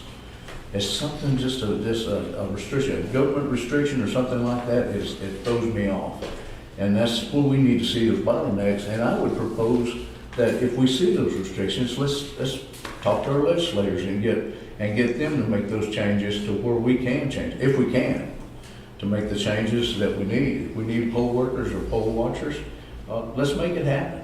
We have unlimited resources in this state. We just have people that don't understand the process. They don't know how to even apply for them for some of these. They don't know the first place to go. No, I agree, and that is something probably we need to do better on. And for the recruiting effort, I want to make sure that we're not recruiting, like you said, we have 1,000 people in the pocket, but we haven't called any of them. So that could discourage people to not want to, try again. And when we get into elections like we did last year, when we were short, I would hate to alienate people who were trying to help, and then we get in 2022, let's say we have another round of COVID, God forbid. I don't want us to be in that situation where we contact these people like, well, you could have called me last year. I just want to make sure that we're reaching out, and so we'll get an answer for you, and I appreciate it. Do we have any other public comment? Yes, I had a question about this next election is coming up. You said that it's going to be tough. It's going to be pushing, right? Do you have any contingency plans? People get sick. People get, the thing. What are your contingency plans if one of your resources or one of your plans falls through? That's what I would want to know, especially with the COVID coming up. They're talking about the COVID thing and some of the restrictions that we have here in the city as well as in the county. I want to know, what are your contingency plans? How do you plan on going from saying, yeah, we can handle the election to where if something happens, do you have some other way do you have another plan to develop or something that would address address that? I mean, that's up to the board to determine how to deal with any problems that come up during it. Well, Well, is it they've maybe got, they've got addressing plans. it, but They've got I- plans. But I mean, do they develop any contingency plans on your Typically, staff? in 2020, the director developed two contingency plans, one for COVID and one for absentee. Then we took those, myself and the other commissioners, and we edited them, gave feedback, went back and forth for actually like a few months on it because we also were virtual. And then we passed those plans and published them on the website. There's nothing that would prevent us from taking a look at maybe the COVID mitigation plan, adapting it to this cycle, and so we have something in place. And one of the things that we did on those plans were to ensure that we had a lot of alternates for poll workers, that we had a big buffer. We were trying to get like a 20% buffer so that if something did happen, you know. And then those questions, you know, we even did FAQs on what to do, you know, make sure the public understood because we were in a different state of affairs. So we can do those things again. This is the other thing, is that, say you got run by a dump truck and they need you, for God forbid, right? That's what And she's you're there for. kind of one of those people that, we're looking for a backup, right? And what is the back, that's just the way I see a lot of things. So, just so you know, the staff is all cross-trained. No one is indispensable. So, if the bus hits me, there's somebody to back me up and step into the job. And that's true with any of our staff. Okay, well, what would that, did they come from the state level or what? No, it comes with, They come within our from office. Pulaski County here? Right. Okay. And if we, you know, and that's been an issue that we've all talked about, but everybody in this office pretty much knows how to do everything. So they did a really good job of cross-training. I mean, somebody's behind you, training right behind you, and they know just as much as you know, to where they just come on, pull off the bench, and you shake your head like, well, they may not know everything, I know, but you see my concern. Absolutely, that is a concern of mine. It's a concern of all the staff. I mean, we've had situations come up exactly like you described. Someone can't come to work because they're sick. Yeah. We just did a job. We're fully prepared to fill in for any 1, 2, or 3 people. So in this next elections that are coming up, you say it's gonna be tough, right? What are the obstacles now that you see right today? What are gonna be the biggest obstacles? Is it personnel? Is it machines? What's the biggest obstacle you see right now? The biggest obstacle, The biggest restriction? and you're talking about the November 2nd and the November 9th elections. I'm talking about what you see today as being from We your got 3 experience. elections. The one coming up on the 14th of September is not going to be an issue. Okay. But the other 2 in November, the logistics of the deployment and retrieval of the equipment Is is equipment, probably going to be the biggest challenge. okay. So are we making any plans to get new equipment today? There's We no have plans so on- we're meeting on Monday, going back, and we gave them some, you know, feedback on what we want. And they're going to come back and tell us what we actually need. And if there is a gap between those two, then we are going to reach out to the Secretary of State's office, State Board of Election Commissioners, and aid us in, you know, basically working with the other counties to borrow equipment. We'll say that, so you're saying, what was that, Monday? Monday. Monday? At the Monday. So time are you're we gonna have meeting another on meeting Monday? Monday here? 5 o'clock? Is that correct? Yes, And what time is at that? 5 p.m. That's in my announcement. That's at 5 p.m. Yeah. I didn't have it on my calendar. Yeah, Monday at 5 And p.m. I'm really interested in that, you know, so I see the crunch time coming, and I'd like to know, make sure that we have all bases covered, and I'm sure y'all do too. I appreciate that. And you sound very confident when you're saying, you know, we'll make it happen. But just the contingency plans as well as anything else, where something happens, as well as what resources you see will be resources and time constraints that you see as a problem. And Monday, I probably should have just backed off of that and just said, we'll wait till Monday to get the rest of the story. Yeah. Save your questions for Monday. I appreciate it. I Thank you. appreciate y'all's patience. On the budget issue, do y'all have two budgets, like a capital budget and an expense budget? Or is it all just one budget? In other words, do you have a capital budget for like machines or voting machines and that sort of thing? And do you have another budget for expenses, everyday expenses? There's one budget that covers kind of both items. They're They not, cover none, both. none of it's itemized. We brought up that issue. It's very different at the county level. It's not itemized and detailed of what your expenses So you have are. a general fund type thing? It's very GF and it's very broad. That's all three of us last year. Not everybody's here now, but the other previous commissioners, we brought up that issue that wanted to really understand what we were spending money on. But it's where we don't have the authority to require that from the comptroller. So it's out of our hands. That would have to take some type of legislative So change. that budget actually, since it goes to the Quorum Court, correct? The budget is approved by the Quorum Court. That's what I'm saying, it's presented to the Quorum Court. Mhm. I guess I'm bringing my land engineering background and project engineering background and things. So I look at things in basically capital expenditures when I develop my budgets for the plant when I work for AT&T. What I would, and I know that this isn't probably that situation. It's not up to y'all. It's really up to the Quorum Court to determine that. And so I want to just withdraw that question. It is. But I just wanted to ask the question. That's- Yeah, go ahead. So there is, this is the county, we're just part of the county.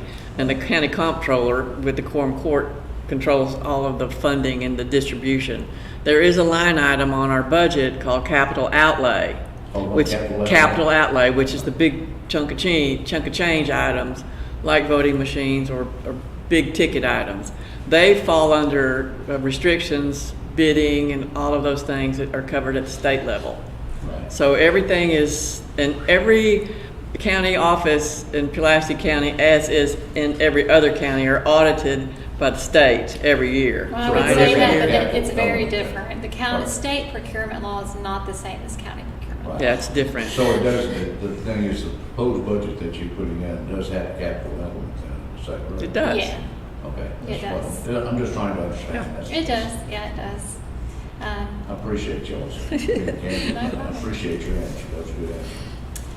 Jody, do we have any public comments The on? only one we had was from way early in the meeting, I'm sure y'all who just said the sound was echoing, but I found what it was and fixed it. Nothing pertaining to the meeting. That is helpful, though. Yeah, it's nice to get the feedback. Okay. Announcements.